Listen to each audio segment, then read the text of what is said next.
और ਜਿਹੜਾ उस पैगाम साढ़े वास्ते लैके आउंदे ने, किन्ने प्रेम प्यार दे नाल साढ़े ते किरपा करते हैं। ये आपां नूं बहुत इलाही मौका मिलिया है जिहड़ा कि अज आपां इत्थे इकत्तर होए हाँ। नाल सतगुरां दे दर्शन करो और उन्हां दे रस भਿੰਨੇ बचन सरवण करो। बाकी बेनतियां फिर बाद दे विच करांगे। इन्हां आखतां मैं खिमे दा जाचक हां। राधा स्वामी दयाल की दया। राधा स्वामी जी सहाय।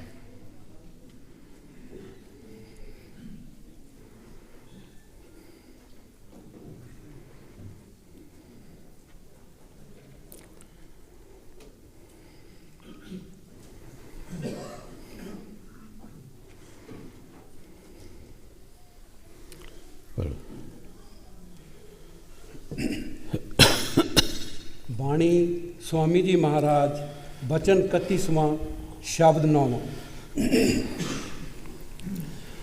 अरे मन नहीं आई परतीत, अरे मन नहीं आई परतीत।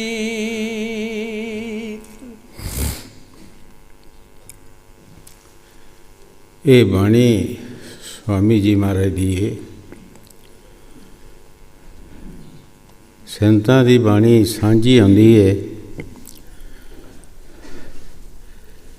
मन का इशारा दे रहे है। मन हर एक दे विच है, चाहे कोई इस्त्री है चाहे पुरुष है, चाहे कोई गरीब चाहे अमीर है, सारिਆਂ दे विच मन बैठा है। लेकिन मन प्रतीत नहीं आउण दिंदा। जद भी कोई ऐसा समा आया, कई बार अगे भी दसिया, गुरु नानक देव जी जदों आए, उन्हां दी प्रतीत किन कीती है एक बेबे नानकी ने। उदास रहिंदे सन, क्योंकि कंडियां दे मूँह तिखे पहलां ही हुंदे है। वो जमदे ही उन्हां दे रुख उस तरह दे हुंदे। तो फकीरां दे भी उस तरह रुख हुंदे है। दास रहिंदे सी, काम कोई करदे नहीं सन, परमात्मा वाल ख्याल रहिंदा सी। 20 रुपये दिते मेहते कालू ने कि जाओ कोई खरा काम करके आओ। उन्हों का ख्याल ही कि 20 ते 30 बना के लियाउणगे। बाहर गए, साधुआं की मंडली बैठी ही कोई, सोचा कि इन्हों अन्न पानी खवा दईए, ये नालों होर चंगा सौदा किहड़ा है। उन्होंने 20 रुपये का सौदा लैके दे दिता। वापस आ गए, बाला नाल सी। मेहते कालू ने चवेड़ा मारियां, और भी जो कुछ कहना ही किया, लेकिन जो उन्हें सौदा किया वो किया। प्रतीत आना बहुत औखी है। कुछ रिश्ते ऐसे होंदे जिहड़े प्रतीत नहीं करते। गुरु नानक देव जी महाराज ने फरमाया है, नानकीए दातकीए सौरीए लंगोटिए यार। घर वाले कहते हैं साड़ा लड़का सी, रिश्तेदार जिहड़े कहते साड़ा जवाई है, नानकीए कहते साड़ा दोतरा है। जिहड़े छोटी उम्र के दोस्त होंदे आ, दोस्त कहते हैं। इन्हां चौं नातियां दे विचों बड़ी किस्मत वाला ही निकलदा है कि जिहड़ा प्रतीत करदा है। प्रतीत करना बड़ी औखी है, क्योंकि मन साडे अंदर जिहड़ा बैठा है, ये सानू नहीं किसी पासे लगन दिंदा। इहदा काम है कि जीव नूं ਭੁਲੇਖੇ 'ਚ ਪਾਉਣਾ। ਜੋ ਕੰਮ ਦੱਸਣਾ ਹੈ, ਕਹਿਣਾ ਇਹ ਬਹੁਤ ਪਰਮਾਰਥ ਹੈ, ਇਹਦੇ ਵਿੱਚ ਤੇਰੀ ਕਲਿਆਣ ਹੋਏਗੀ, ਲੇਕਿਨ ਮਨ ਦੇ ਕਹੇ ਕਲਿਆਣ ਨਹੀਂ ਹੋ ਸਕਦੀ। ਇਸ ਵਾਸਤੇ ਸਵਾਮੀ ਜੀ ਫਰਮਾ ਰਹੇ ਹੈ ਮਨ ਤੈਨੂੰ ਪ੍ਰਦੀਤ ਨਹੀਂ ਆਈ। ਹਰ ਇੱਕ ਮਹਾਂਪੁਰਖਾਂ ਦਾ, ਕਬੀਰ ਸਾਹਿਬ ਦੀ ਮਾਤਾ ਨੇ ਕਿਹਾ ਕਬੀਰ ਨੂੰ, ਤਣਨਾ ਬੁਣਨਾ ਛੱਡਿਆ ਕਬੀਰਾ, ਹਰ ਕਾ ਨਾਮ ਵਸਾ ਲਿਆ ਸਰੀਰਾ। ਐ ਕਬੀਰ ਤੂੰ ਤਣਨਾ ਬੁਣਨਾ ਛੱਡ ਦਿੱਤਾ ਅਤੇ ਹਰ ਦਾ ਨਾਮ ਵਸਾ ਲਿਆ ਸਰੀਰ ਦੇ ਵਿੱਚ, ਹੋਰ ਤੇਰੇ ਪਰਸੋਂ ਕੰਮ ਹੀ ਕੋਈ ਨਹੀਂ ਹੁੰਦਾ। ਇਸ ਵਾਸਤੇ ਸਵਾਮੀ ਜੀ ਜੋ ਬਾਣੀ 'ਚ ਫਰਮਾ ਰਹੇ ਹੈ, ਠੀਕ ਫਰਮਾ ਰਹੇ ਹੈ। ਸੰਤਾਂ ਦੀ ਬਾਣੀ ਸਾਂਝੀ ਆਉਂਦੀ ਹੈ, ਉਹ ਕਿਸੇ ਇੱਕ ਬੰਦੇ ਵਾਸਤੇ ਨਹੀਂ ਕਹਿੰਦੇ, ਉਹ ਸਾਰੀ ਦੁਨੀਆ ਨੂੰ ਕਹਿੰਦੇ ਹੈ। ਮਨ ਸਾਰਿਆਂ ਦੇ ਵਿੱਚ ਹੈ, ਚਾਹੇ ਕੋਈ ਗਰੀਬ ਹੈ ਚਾਹੇ ਅਮੀਰ ਹੈ, ਇਹ ਸਾਰਿਆਂ ਦੇ ਅੰਦਰ ਬੈਠਾ ਹੈ। ਪਤਾ ਮਨ ਦਾ ਉਸ ਵਕਤ ਲੱਗਦਾ ਹੈ ਜਦੋਂ ਮਨ ਦੀ ਕਿਸੇ ਗੱਲ ਨੂੰ ਮੋੜੋ ਕਿ ਇਹ ਨਹੀਂ ਕਰਨੀ, ਫਿਰ ਪਤਾ ਲੱਗਦਾ ਕਿ ਇਹਦੀਆਂ ਫੌਜਾਂ ਕਿਤਨੀਆਂ, ਕੀ ਹਾਲ ਕਰਦਾ ਹੈ, ਕਿਸ ਤਰ੍ਹਾਂ ਇਹ ਫਿਰ ਵਰਤਾਓ ਕਰਦਾ ਹੈ। ਇਹ ਫਕੀਰਾਂ ਹੀ ਇਹਦੇ ਨਾਲ ਮੁਕਾਬਲੇ ਕੀਤੇ ਹੈ, ਜਿਨ੍ਹਾਂ ਨੇ ਦਿਨ ਰਾਤ ਨਾਮ ਜਪਿਆ। ਇੱਕ ਸਾਧੂ ਸੀ, ਭਜਨ ਕਰ ਰਿਹਾ ਸੀ, ਮਨ ਨੇ ਨਹੀਂ ਕਰਨ ਦਿੱਤਾ ਕਿ ਮੈਨੂੰ ਠੰਡਾ ਪਾਣੀ ਪਿਲਾ। ਇਹੀ ਫੁਰਨਾ ਅੱਗੇ ਚੜ੍ਹ ਲਿਆ ਕਿ ਮੈਨੂੰ ਠੰਡਾ ਪਾਣੀ ਪਿਲਾ। ਉੱਠਿਆ, ਉੱਠ ਕੇ ਪਾਣੀ ਗਰਮ ਕੀਤਾ।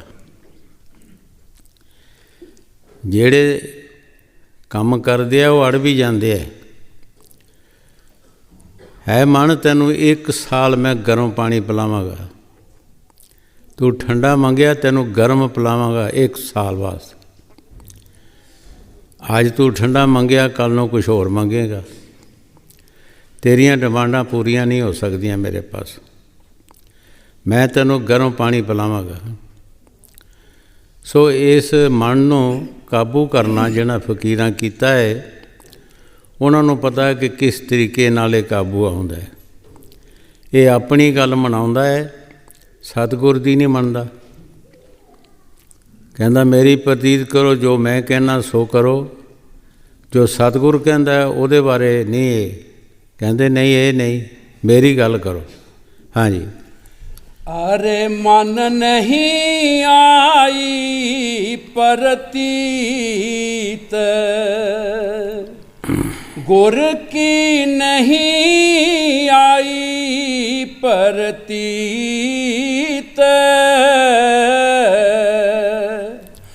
अब तक नहीं आई प्रतीत।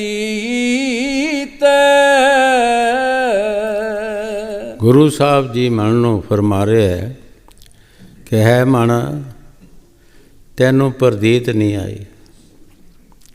संत आके बहुत कुछ सुनाउंदे है, सानूं नरक सुरग दे डर पाउंदे है, हर तरह सानूं 84 दे डर पाउंदे है, लेकिन असी संतां दा कहना मनदे नहीं। उस पासे असी ध्यान नहीं देंदे। जिस पासे मन सानूं लगांदा है उस पासे असी तुरना शुरू कर दिंदे हां। फरीद साहब जी छोटे सी जदों, तो फरीद दी माता ने कहना बेटा नवाज पढ़िया कर। उसने कहना नवाज पढ़िया की मिलता है, ये जवाब देना अगों। उसनूं विचारी नूं पता नहीं सी। कोई फकीर मिलिया, क्या जी मेरा बेटा नवाज नहीं पढ़ता। जे मैं कहनी हाँ तो कहता कि नवाज पढ़िया की मिलता है। उसने कहा तू इस तरह करया कर, इहदी सफ ते थल्ले 1 टके दी शक्कर लैके रख दिया कर। जदों ये कहे ਕਿ ਕੀ ਮਿਲਦਾ, ਤੁਸੀਂ ਕਹਿਣਾ ਕਿ ਸ਼ੱਕਰ ਮਿਲਦੀ ਹੈ। ਜਦੋਂ ਕਿਹਾ ਕਿ ਬੇਟਾ ਨਮਾਜ਼ ਪੜ੍ਹਿਆ ਕਰ, ਕਹਿਣ ਲੱਗਾ ਨਮਾਜ਼ ਪੜ੍ਹਿਆ ਕੀ ਮਿਲਦਾ ਹੈ? ਉਸਨੇ ਕਿਹਾ ਕਿ ਨਮਾਜ਼ ਪੜ੍ਹਿਆ ਸ਼ੱਕਰ ਮਿਲਦੀ ਹੈ। ਜਦੋਂ ਨਮਾਜ਼ ਪੜ੍ਹੀ, ਦੇਖਿਆ ਸਭ ਪੁੱਟ ਕੇ ਸ਼ੱਕਰ ਪਈ ਸੀ, ਲੈ ਲਈ, ਚਸਕਾ ਹੋ ਗਿਆ। ਫਕੀਰ ਬੜੇ ਤਰੀਕੇ ਨਾਲ ਗਜਾਉਂਦੇ ਆ ਜੀਵਨ ਨੂੰ। ਰੋਜ਼ ਸ਼ੱਕਰ ਛੱਡ ਦੇਣੀ। ਇੱਕ ਦਿਨ ਮਾਈ ਨੂੰ ਇਹ ਖਿਆਲ ਨਹੀਂ ਰਿਹਾ ਸ਼ੱਕਰ ਛੱਡਣ ਦਾ। ਸੋਚਦੀ ਹੈ ਕਿ ਹੁਣ ਜੇ ਸ਼ੱਕਰ ਨਹੀਂ ਇਸ ਨੂੰ ਮਿਲੀ, ਇਸ ਨੇ ਮੁੜ ਕੇ ਨਮਾਜ਼ ਨਹੀਂ ਪੜ੍ਹਨੀ। ਹੇ ਖੁਦਾ, ਇਹ ਵਾਹਿਗੁਰੂ ਪਰਮਾਤਮਾ, ਮੇਰੀ ਅੱਜ ਲਾਜ ਰੱਖ। ਜੇ ਇਸ ਨੂੰ ਸ਼ੱਕਰ ਨਹੀਂ ਮਿਲੀ ਤਾਂ ਇਸ ਨੇ ਮੁੜ ਕੇ ਨਮਾਜ਼ ਪੜ੍ਹਨੀ ਨਹੀਂ। ਫਕੀਰ ਗਜਾਉਂਦੇ ਹੈ ਜਿਸ ਤਰ੍ਹਾਂ ਕੋਈ ਦੁਨੀਆ ਦੇ ਵਿੱਚ ਕਿਸੇ ਬੰਦੇ ਨੂੰ ਕੋਲੋਂ ਪੈਸੇ ਦੇ ਕੇ ਮਾੜਾ ਕੰਮ ਕਰਾਉਂਦੇ ਹੈ। ਕੋਈ ਸ਼ਰਾਬ ਪਿਲਾਉਂਦਾ ਹੈ, ਕੋਈ ਜੂਆ ਖਿਡਾਉਂਦਾ ਹੈ, ਕੋਈ ਹੋਰ ਕੰਮ ਗਲਤ ਕਰਾਉਂਦਾ ਹੈ, ਕੋਲੋਂ ਪੈਸੇ ਦੇ ਕੇ ਕਰਾਉਂਦੇ ਹੈ, ਫਿਰ ਉਹਦੇ ਪਾਸੋਂ ਸਾਰੀ ਉਮਰ ਲੈਂਦੇ ਰਹਿੰਦੇ। ਫਕੀਰ ਵੀ ਗਜਾਉਂਦੇ ਆ ਸਾਨੂੰ ਬੜੇ ਤਰੀਕੇ ਨਾਲ। ਜਦੋਂ ਨਮਾਜ਼ ਪੜ੍ਹੀ, ਸਾਹ ਪੁੱਟੀ ਦੇ ਥੱਲੇ ਸ਼ੱਕਰ ਪਈ ਦੀ ਸੀ, ਥੱਲੇ ਸ਼ੱਕਰ ਸੀ ਪਈ ਦੀ। ਸ਼ੱਕਰ ਲੈ ਲਈ। ਮਾਤਾ ਨੇ ਕਿਹਾ ਬੇਟਾ ਅੱਜ ਵੀ ਸ਼ੱਕਰ ਮਿਲੀ ਹੈ ਤੈਨੂੰ? ਕਹਿੰਦਾ ਰੋਜ਼ ਹੀ ਮਿਲਦੀ ਹੈ, ਅੱਜ ਕਿਹੜੀ ਵੱਖਰੀ ਮਿਲਣੀ ਸੀ। ਕਹਿੰਦੀ ਹੁਣ ਉਹ ਜਿਹਦੀ ਨਮਾਜ਼ ਪੜ੍ਹਦਾ ਹੈ ਉਹਦੀ ਡਿਊਟੀ ਹੋ ਗਈ, ਹੁਣ ਮੇਰੀ ਡਿਊਟੀ ਖਤਮ ਹੈ। ਇਸ ਤਰੀਕੇ ਨਾਲ ਫਕੀਰ ਗਜਾਉਂਦੇ ਔਰ ਸਾਨੂੰ ਚੰਗੇ ਪਾਸੇ 'ਤੇ ਲਗਾਉਣ ਦੀ ਕੋਸ਼ਿਸ਼ ਕਰਦੇ ਹੈ। ਔਰ ਮਨ ਨੇ ਆਪਣਾ ਜ਼ੋਰ ਲਗਾਉਣਾ ਹੈ। ਮਨ ਆਪਣਾ ਜ਼ੋਰ ਲਗਾਉਂਦਾ ਹੈ, ਸਾਨੂੰ ਢਾਣ ਦੀ ਕੋਸ਼ਿਸ਼ ਕਰਦਾ ਹੈ। ਇੱਕ ਦੂਸਰੇ ਦੇ ਰਾਹੀਂ ਸੱਜਣ ਮਿੱਤਰ ਦੇ ਮੋਹ ਨਾਲ ਸਾਨੂੰ ਪਿੱਛੇ ਢਾਣ ਦੀ ਕੋਸ਼ਿਸ਼ ਕਰਦਾ ਹੈ। ਪਰ ਫਕੀਰ ਜਿਹੜੇ ਨਾਮ ਜਪਦੇ ਹੈ, ਜਿਹੜੇ ਉਸ ਪਾਸੇ ਜਿਨ੍ਹਾਂ ਨੂੰ ਪ੍ਰਦੀਤ ਆ ਜਾਂਦੀ ਹੈ, ਉਹ ਨਹੀਂ ਮੁੜਦੇ। ਲੋਕ ਅਣਜਾਣੇ ਮੱਤਾਂ ਦਿੰਦੇ, ਆਸ਼ਿਕਾਂ ਮੱਤ ਨਹੀਂ ਆਵੇ। ਲੋਕ ਮੱਤਾਂ ਦਿੰਦੇ ਆਸ਼ਿਕਾਂ ਨੂੰ, ਲੇਕਿਨ ਆਸ਼ਿਕਾਂ ਨੂੰ ਮੱਤ ਨਹੀਂ ਆਉਂਦੀ। ਉਹ ਦੁਨੀਆ ਦੀ ਮੱਤ ਲੈਣ ਕਿ ਜਾਂ ਉਸ ਮਾਲਕ ਦੀ ਮੱਤ ਲੈਣ। ਇਸ ਵਾਸਤੇ ਜੋ ਕੁਛ ਸਵਾਮੀ ਜੀ ਮਹਾਰਾਜ ਬਾਣੀ 'ਚ ਫਰਮਾ ਰਿਹਾ ਹੈ, ਠੀਕ ਫਰਮਾ ਰਿਹਾ ਹੈ। ਮਨ ਅਬ ਤੱਕ ਤੈਨੂੰ ਕੋਈ ਪ੍ਰਦੀਤ ਨਹੀਂ ਆਈ। ਸੱਜਣ ਮਿੱਤਰ ਸਭ ਨਾਲ ਫਿਰਦੇ ਤੁਰਦੇ, ਫਿਰ ਵੀ ਇਹੀ ਕਹਿੰਦੇ ਜੀ ਕੱਲ੍ਹ ਸਾਡੇ ਨਾਲ ਕੰਮ ਕਰ ਰਹੇ ਸੀ, ਸਾਡੇ ਰਿਸ਼ਤੇਦਾਰ ਹੈ, ਸਾਡੇ ਨਾਲ ਕੰਮ ਕਰਦੇ ਸੀ, ਅੱਜ ਰੱਬੀ ਤਾਕਤ ਕਿੱਥੋਂ ਆ ਗਈ ਹੈ? ਜਿਸ ਤਰ੍ਹਾਂ ਮਹਾਰਾਜ ਤੀਸਰੀ ਪਾਤਸ਼ਾਹੀ ਨੂੰ ਕਹਿੰਦੇ ਸਨ। ਹਾਂਜੀ, ਗੁਰ ਕੀ ਨਹੀਂ ਆਈ ਪ੍ਰਤੀਤ,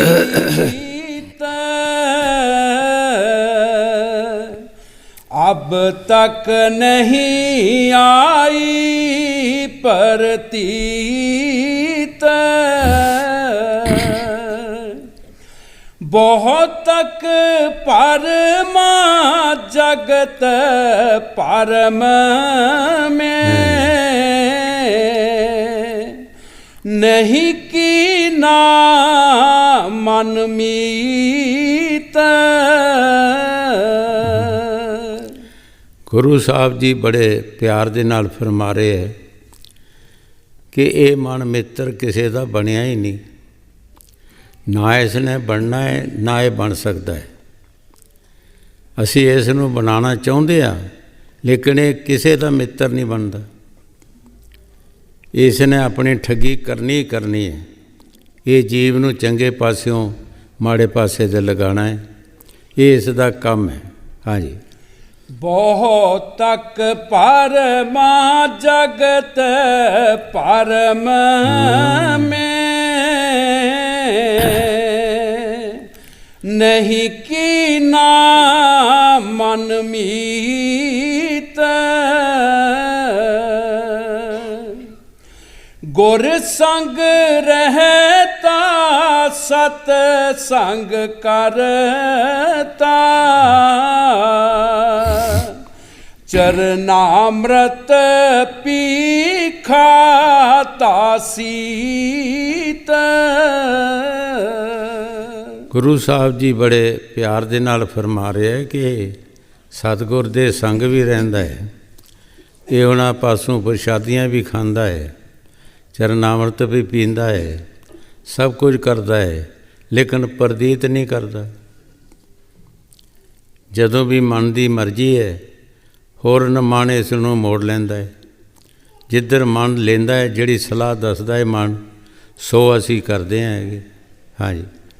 ਗੁਰ ਸੰਗ ਰਹਿਤਾ ਸਤ ਸੰਗ ਕਰਤਾ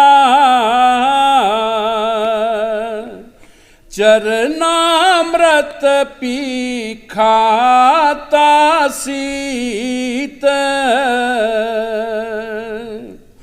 अब जो देखी हालत मन की लगी ना गुर संग प्रीत। ਗੁਰੂ ਸਾਹਿਬ ਜੀ ਬੜੇ ਪਿਆਰ ਦੇ ਨਾਲ ਫਰਮਾ ਰਹੇ ਹੈ ਕਿ ਮਨ ਦੀ ਹਾਲਤ ਜਦ ਦੇਖੀ ਤੋ ਸਤਿਗੁਰ ਦੇ ਨਾਲ ਸਾਡੀ ਪੱਕੀ ਪ੍ਰੀਤੀ ਨਹੀਂ ਲੱਗੀ। ਜਿਨ੍ਹਾਂ ਦੀ ਪੱਕੀ ਪ੍ਰੀਤੀ ਲੱਗਦੀ ਹੈ, ਕਈ ਵਾਰ ਅੱਗੇ ਵੀ ਦੱਸਿਆ ਹੈ ਕਿ ਗੁਰੂ ਨਾਨਕ ਦੇਵ ਦੇ ਵਕਤ ਪੋਹ ਮਾਘ ਦੀਆਂ ਰਾਤਾਂ ਸਨ। ਗੁਰੂ ਸਾਹਿਬ ਨੇ ਸਭ ਆਪਣੇ ਨਿਕਟਵਰਤੀ ਜਿਹੜੇ ਸਨ ਸਾਰਿਆਂ ਨੂੰ ਬੁਲਾਇਆ, ਕਹਿਣ ਲੱਗੇ ਮੇਰੇ ਕੱਪੜੇ ਧੋ ਕੇ ਲਿਆਓ, ਨਾਲ ਸੁਕਾ ਕੇ ਲਿਆਓ, ਅੱਧੀ ਰਾਤ ਦਾ ਸਮਾਂ, ਰਾਵੀ ਦੇ ਕੰਢੇ ਚਲੇ ਜਾਓ। ਲੇਕਿਨ ਕਿਸੇ ਨੇ ਹਾਂ ਨਹੀਂ ਭਰੀ। ਇੱਕ ਭਾਈ ਲੈਣਾ ਉਹਨਾਂ ਦੇ ਪਾਸ ਰਹਿੰਦਾ ਸੀ, ਉਸ ਨੇ ਚੁੱਪਚਾਪ ਕੱਪੜੇ ਚੁੱਕੇ ਤੁਰ ਗਿਆ। ਉਸ ਨੇ ਕੁਝ ਨਹੀਂ ਸੋਚਿਆ, ਸੋਚਣ ਦੀ ਗੁੰਜਾਇਸ਼ ਹੀ ਨਹੀਂ। ਇਹ ਮਤ ਜਿਹੜਾ ਫਕੀਰੀ ਮਤ ਹੈ, ਇਹਦੇ ਵਿੱਚ ਸੋਚਣ ਦਾ ਕੋਈ ਸਵਾਲ ਹੀ ਨਹੀਂ ਪੈਦਾ ਹੁੰਦਾ। ਇਹ ਕੁਛ ਵੀ ਨਹੀਂ ਸੋਚਿਆ। ਜਦੋਂ ਕੱਪੜੇ ਚੁੱਕੇ ਲੈ ਗਿਆ, ਰਾਵੀ ਦੇ ਕੰਢੇ ਗਿਆ, ਤੋ ਜਿਸ ਤਰ੍ਹਾਂ ਹਾੜ ਜੇੜ ਦੀ ਧੁੱਪ ਦੀ ਗਰਮੀ ਹੁੰਦੀ ਹੈ, ਇਸ ਤਰ੍ਹਾਂ ਗਰਮੀ ਸੀ।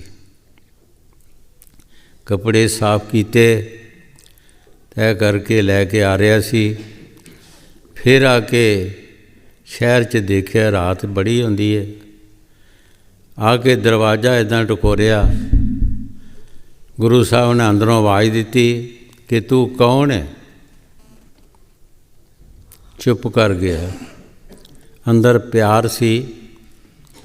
ਜਦੋਂ ਬੰਦੇ ਦੇ ਅੰਦਰ ਬਰਾਗ ਹੋਵੇ ਤਾਂ ਫਿਰ ਉਹਨੂੰ ਸਮਝ ਨਹੀਂ ਆਉਂਦੀ ਕਿ ਮੈਂ ਕੀ ਕਰਾਂ। ਉਹ ਆਪਣੀ ਅਕਲ ਛੱਡ ਦਿੰਦਾ। ਫਿਰ ਦਰਵਾਜ਼ੇ ਨੂੰ ਟਕੋਰਿਆ। ਗੁਰੂ ਸਾਹਿਬ ਨੇ ਕਿਹਾ ਕਿ ਤੂੰ ਕੌਣ ਹੈ? ਬੋਲਿਆ ਫਿਰ ਵੀ ਨਹੀਂ। ਗੁਰੂ ਸਾਹਿਬ ਨੇ ਦਰਵਾਜ਼ਾ ਖੋਲ੍ਹਿਆ। ਖੋਲ੍ਹ ਕੇ ਕਹਿਣ ਲੱਗੇ, ਭਾਈ ਲੈਣਾ ਸੀ ਖੜਾ। ਕਹਿਣ ਲੱਗੇ ਅਸੀਂ ਇੰਨੀਆਂ ਆਵਾਜ਼ਾਂ ਮਾਰੀਆਂ, ਤੂੰ ਬੋਲਦਾ ਨਹੀਂ ਸੀ। ਕਹਿਣ ਲੱਗਾ ਸੱਚੇ ਪਾਤਸ਼ਾਹ ਮੈਂ ਕੀ ਬੋਲਦਾ? ਤੁਸੀਂ ਜੋ ਕੁਛ ਪੁੱਛਦੇ ਸੀ ਮੈਨੂੰ ਸਮਝ ਨਹੀਂ ਆਉਂਦੀ। ਤੁਸੀਂ ਕਹਿੰਦੇ ਸੀ ਕਿ ਤੂੰ ਕੌਣ ਹੈ, ਮੈਨੂੰ ਸਮਝ ਨਹੀਂ ਸੀ ਆਉਂਦੀ ਕਿ ਮੈਂ ਕੀ ਦੱਸਾਂ ਕਿ ਮੈਂ ਕੌਣ ਹਾਂ। ਮੇਰਾ ਪਤਾ ਤੁਹਾਨੂੰ ਹੈ ਕਿ ਮੈਂ ਕੌਣ ਹਾਂ, ਮੈਨੂੰ ਆਪੇ ਖੁਦ ਪਤਾ ਨਹੀਂ ਕਿ ਮੈਂ ਕੌਣ ਹਾਂ। ਰੋ ਪਿਆ। ਅੰਦਰ ਵਿਰਾਗ ਸੀ। ਗੁਰੂ ਸਾਹਿਬ ਨੇ ਗੱਲ ਨਾਲ ਲਾ ਲਿਆ, ਭਾਈ ਲੈਣਿਆ ਤੂੰ ਸਾਡੇ ਪਾਸੋਂ ਕੁਝ ਲੈਣਾ ਹੈ, ਅਸੀਂ ਤੇਰਾ ਕੁਝ ਦੇਣਾ।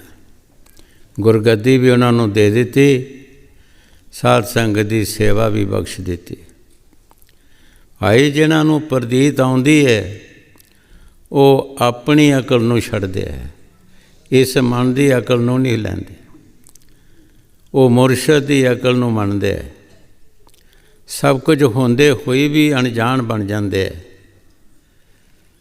ਆਪਣੇ ਆਪ ਨੂੰ ਉਸਨੇ ਕਿਹਾ ਨਹੀਂ ਕਿ ਮੈਂ ਫਲਾਣਾ। ਅੱਜ ਵੀ ਤੁਸੀਂ ਅਸੀਂ ਪਿਛਲੀਆਂ ਸਾਖੀਆਂ ਪੜ੍ਹਦੇ ਹਾਂ, ਅੱਜ ਤੁਸੀਂ ਕਿਸੇ ਨੂੰ ਕਹੋ, ਉਹ ਕਹੂਗਾ ਨਹੀਂ ਅੱਬਲ ਤੇ ਜਾਣਾ ਹੀ ਨਹੀਂ।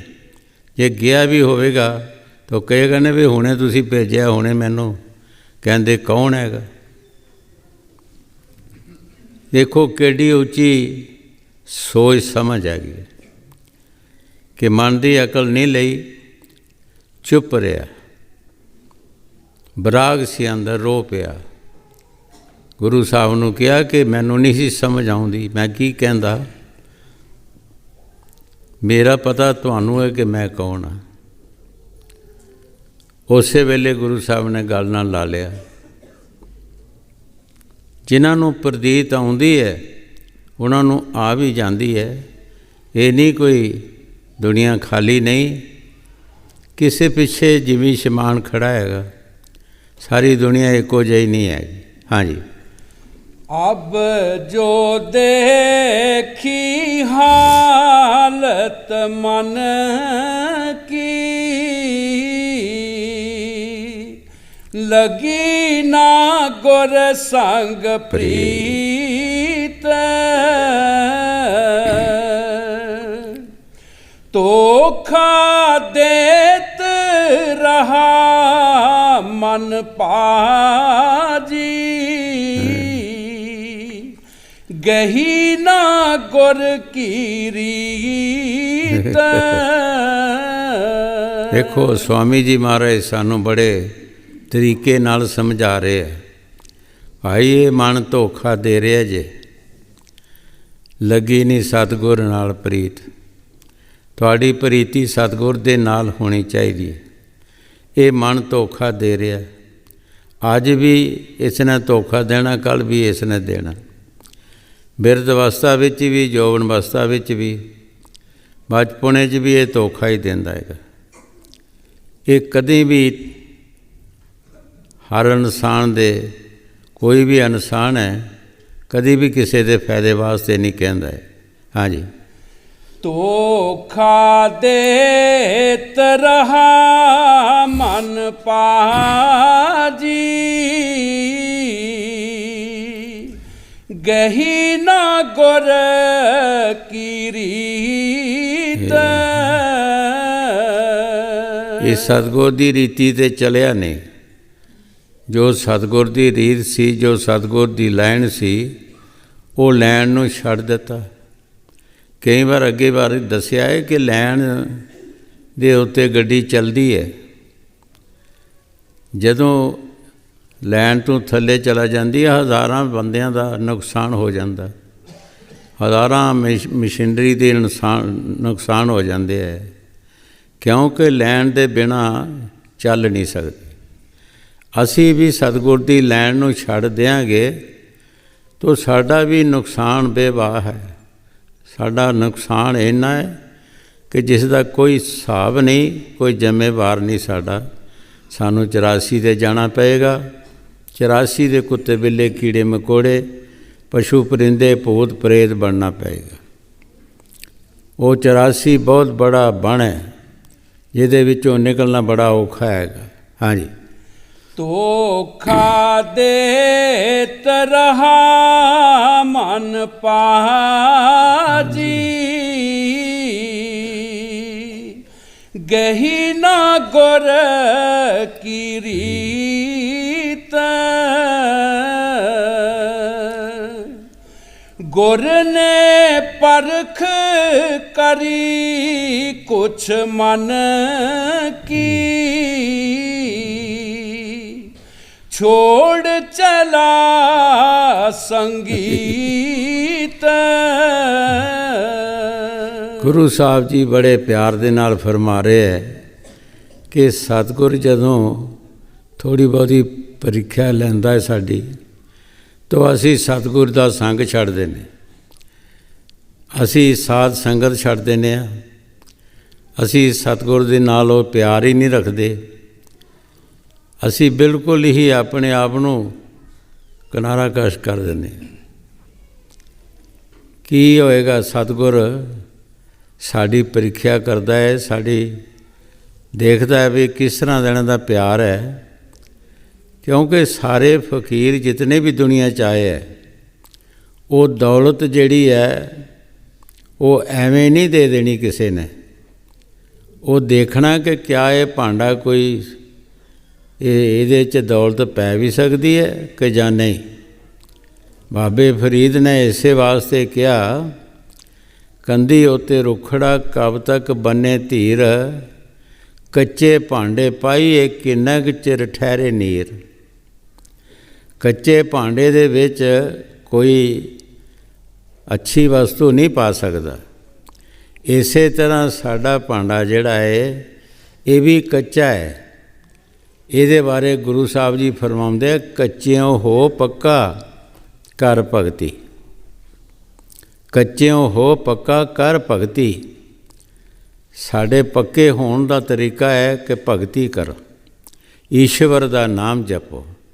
ਈਸ਼ਵਰ ਦੇ ਨਾਮ ਜਪਦਿਆਂ ਬਹੁਤ ਸਾਰੀਆਂ ਮੁਸ਼ਕਲਾਂ ਆ ਜਾਂਦੀਆਂ ਨੇ, ਬਹੁਤ ਸਾਰੇ ਮੁਸ਼ਕਲਾਂ ਦੇ ਸਾਹਮਣੇ ਕਰਨਾ ਪੈਂਦੇ ਹੈ, ਹਰ ਇੱਕ ਦੀ ਗੱਲ ਨੂੰ ਜਰਨਾ ਪੈਂਦਾ ਹੈ, ਕਹਿਣਾ ਨਹੀਂ ਪੈਂਦਾ, ਕਹਾਣਾ ਪੈਂਦਾ ਹੈ।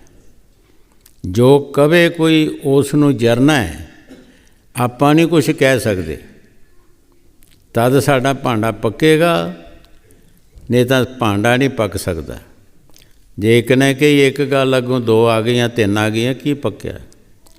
ਇਸੇ ਵਾਸਤੇ ਕਬੀਰ ਸਾਹਿਬ ਨੇ ਬਾਣੀ 'ਚ ਫਰਮਾਇਆ, ਆਵਤ ਗਾਲੀ ਏਕ ਹੈ, ਉਲਟਤ ਗਾਲੀ ਨੇਕ, ਕਹੇ ਕਬੀਰ ਨਾ ਉਲਟੀਏ, ਬੋਹੀ ਏਕ ਹੀ ਏਕ। ਇਹ ਫਕੀਰਾਂ ਦੀ ਸਬਰ ਦੀ ਝੋਲੀ ਹੁੰਦੀ ਹੈ, ਉਹ ਪਾਉਂਦੇ ਰਹਿੰਦੇ ਹੈ। ਕਿਸੇ ਨੇ ਜੋ ਕਿਹਾ ਉਹਨੂੰ ਝੋਲੀ ਆਪਣੀ 'ਚ ਪਾ ਲਿਆ, ਕੋਈ ਬੁਰਾ ਕਵੇ ਭਲਾ ਕਵੇ, ਕੁਛ ਨਾ ਕੁਛ ਕਹਿੰਦੇ ਹੈ, ਉਹ ਆਪਣੇ ਇੱਕ ਖਾਨੇ 'ਚ ਪਾਉਂਦੇ ਰਹਿੰਦੇ, ਉਹ ਕਿਸੇ ਨੂੰ ਕੁਝ ਨਹੀਂ ਕਹਿੰਦੇ।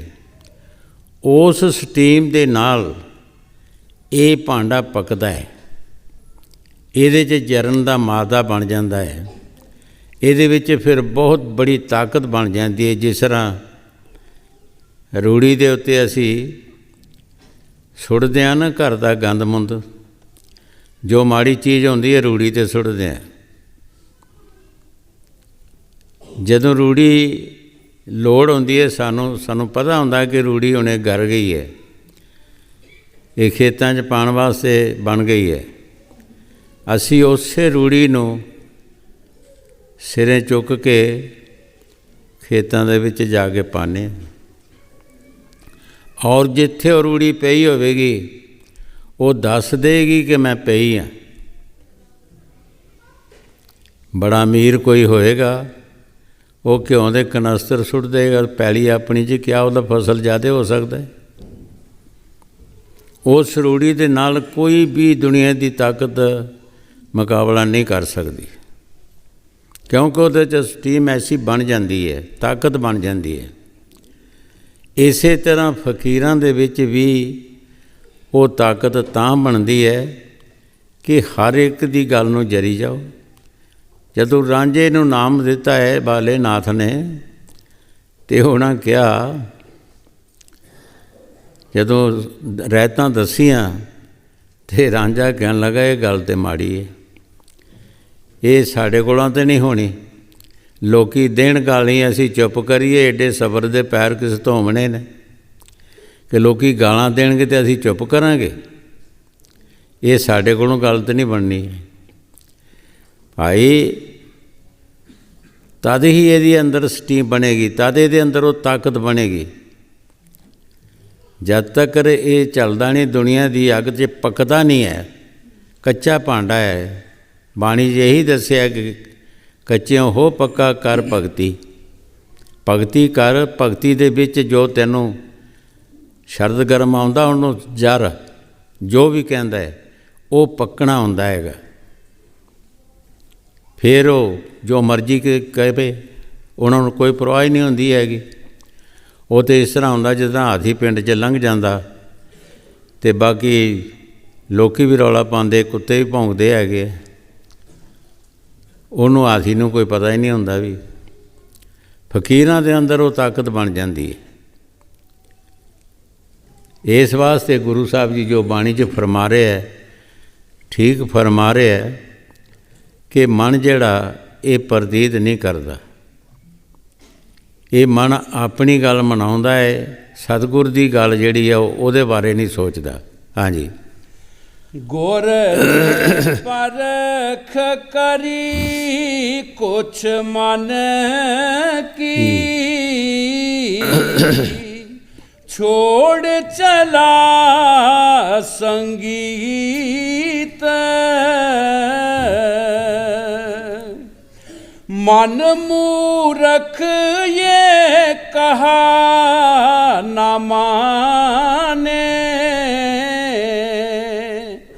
सोता रहे कपट नहीं जीत।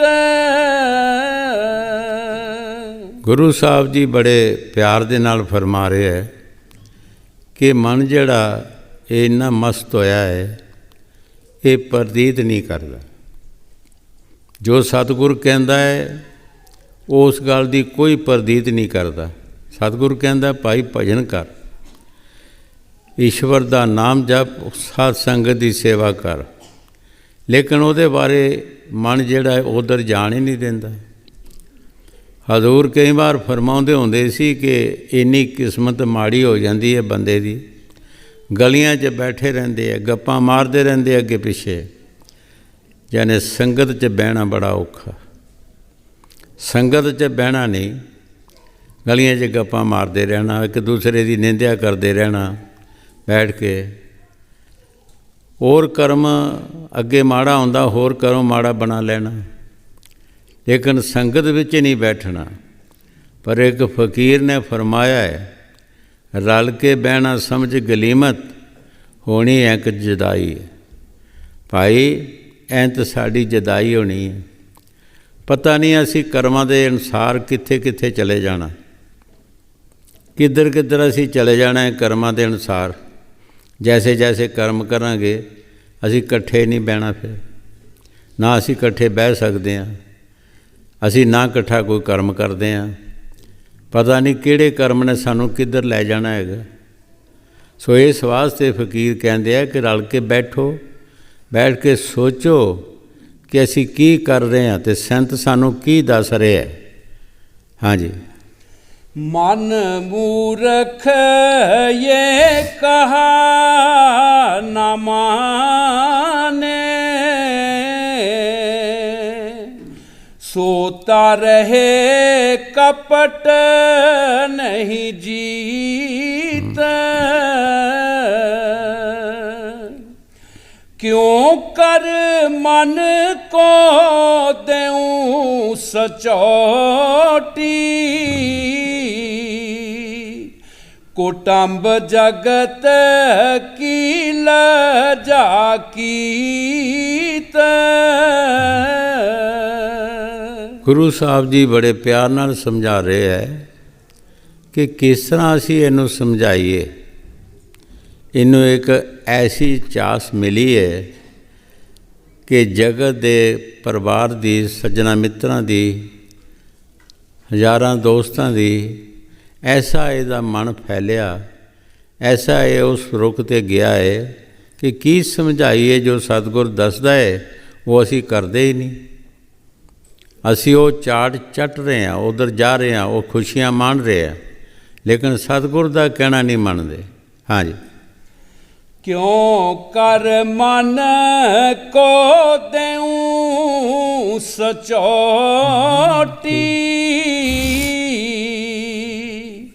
कुटुंब जगत की लजा कीत,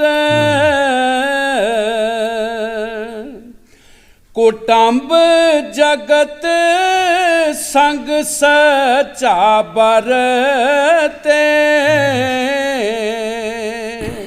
ਝੂਠਾ ਸਤ ਸੰਗ ਲੀਤ।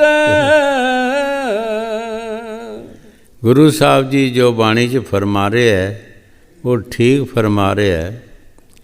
ਇੱਕ ਵਾਰ ਮਹਾਰਾਜ ਪੰਜਵੀਂ ਪਾਤਸ਼ਾਹੀ ਨੇ ਆਪਣੇ ਇੱਕ ਸਿੱਖ ਨੂੰ ਕਿਹਾ ਕਿ ਮੇਰੇ ਚੋਲੇ ਵਾਸਤੇ ਭਾਈ ਕੱਪੜਾ ਲਿਆਵੀਂ। ਉਹਨਾਂ ਜਾ ਕੇ ਦੋਨਾਂ ਜੀਵਾਂ ਨੇ ਕੱਪੜਾ ਖਰੀਦ ਲਿਆ। ਜਦੋਂ ਕੱਪੜਾ ਖਰੀਦ ਲਿਆ, ਘਰਵਾਲੀ ਨੇ ਟੈਸਟ ਕਰਨ ਵਾਸਤੇ ਉਹਨੂੰ ਦੇਖਿਆ ਵੀ ਇਹਦਾ ਕਿੰਨਾ ਕੁ ਪਿਆਰ ਮੈਂ ਦੇਖਾਂ। ਕਹਿਣ ਲੱਗੀ ਕੱਪੜਾ ਚੰਗਾ ਹੈ, ਇਹ ਬੱਚਿਆਂ ਦੇ ਕੱਪੜੇ ਸਿਵਾਵਾਂਗੇ ਅਤੇ ਗੁਰੂ ਸਾਹਿਬ ਦੇ ਵਾਸਤੇ ਕੱਲ੍ਹ ਹੋਰ ਲੈ ਆਵਾਂਗੇ। ਜਾ ਕੇ ਚਲਾ ਗਏ ਸਤਸੰਗ ਦੇ ਵਿੱਚ। ਜਾਂਦਿਆਂ ਹੀ ਗੁਰੂ ਸਾਹਿਬ ਨੇ ਪੁੱਛਿਆ, ਪਰ ਕੱਪੜਾ ਉਹ ਔਰਤ ਜਿਹੜੀ ਸੀ ਉਹ ਥੈਲੇ 'ਚ ਪਾ ਕੇ ਲੈ ਗਈ। ਗੁਰੂ ਸਾਹਿਬ ਨੇ ਪੁੱਛਿਆ, ਸਿੱਖਾ ਕੱਪੜਾ ਲਿਆਂਦਾ ਹੀ ਆ?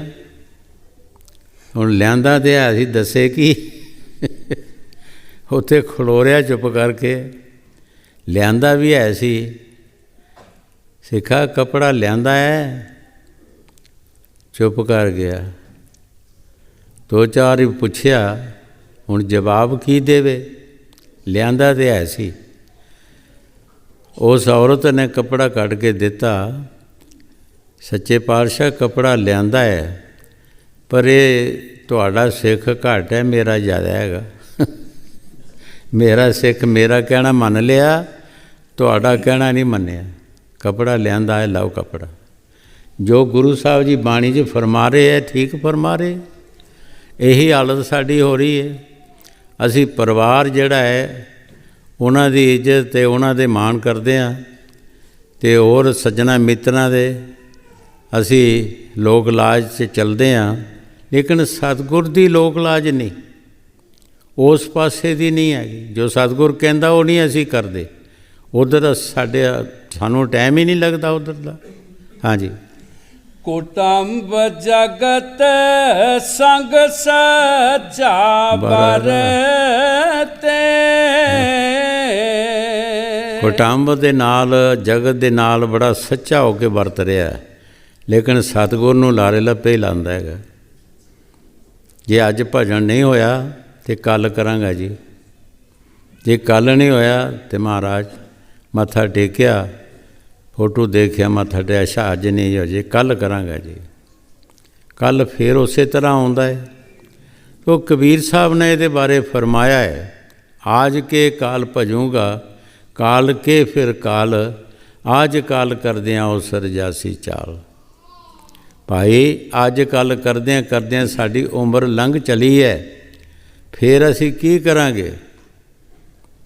ਜਦੋਂ ਸਾਡਾ ਇਹ ਜਨਮ ਛੁੱਟ ਗਿਆ, ਕਿਸੇ ਹੋਰ ਜਨਮ ਵਿੱਚ ਚਲੇ ਜਾਵਾਂਗੇ, ਕਿਆ ਅਸੀਂ ਭਜਨ ਕਰਾਂਗੇ? ਜਾਂ ਅਸੀਂ ਕੋਈ ਨੇਕ ਪਾਕ ਅਸੀਂ ਇਸ ਤਰ੍ਹਾਂ ਬੈਠਾਂਗੇ ਰਲ ਕੇ?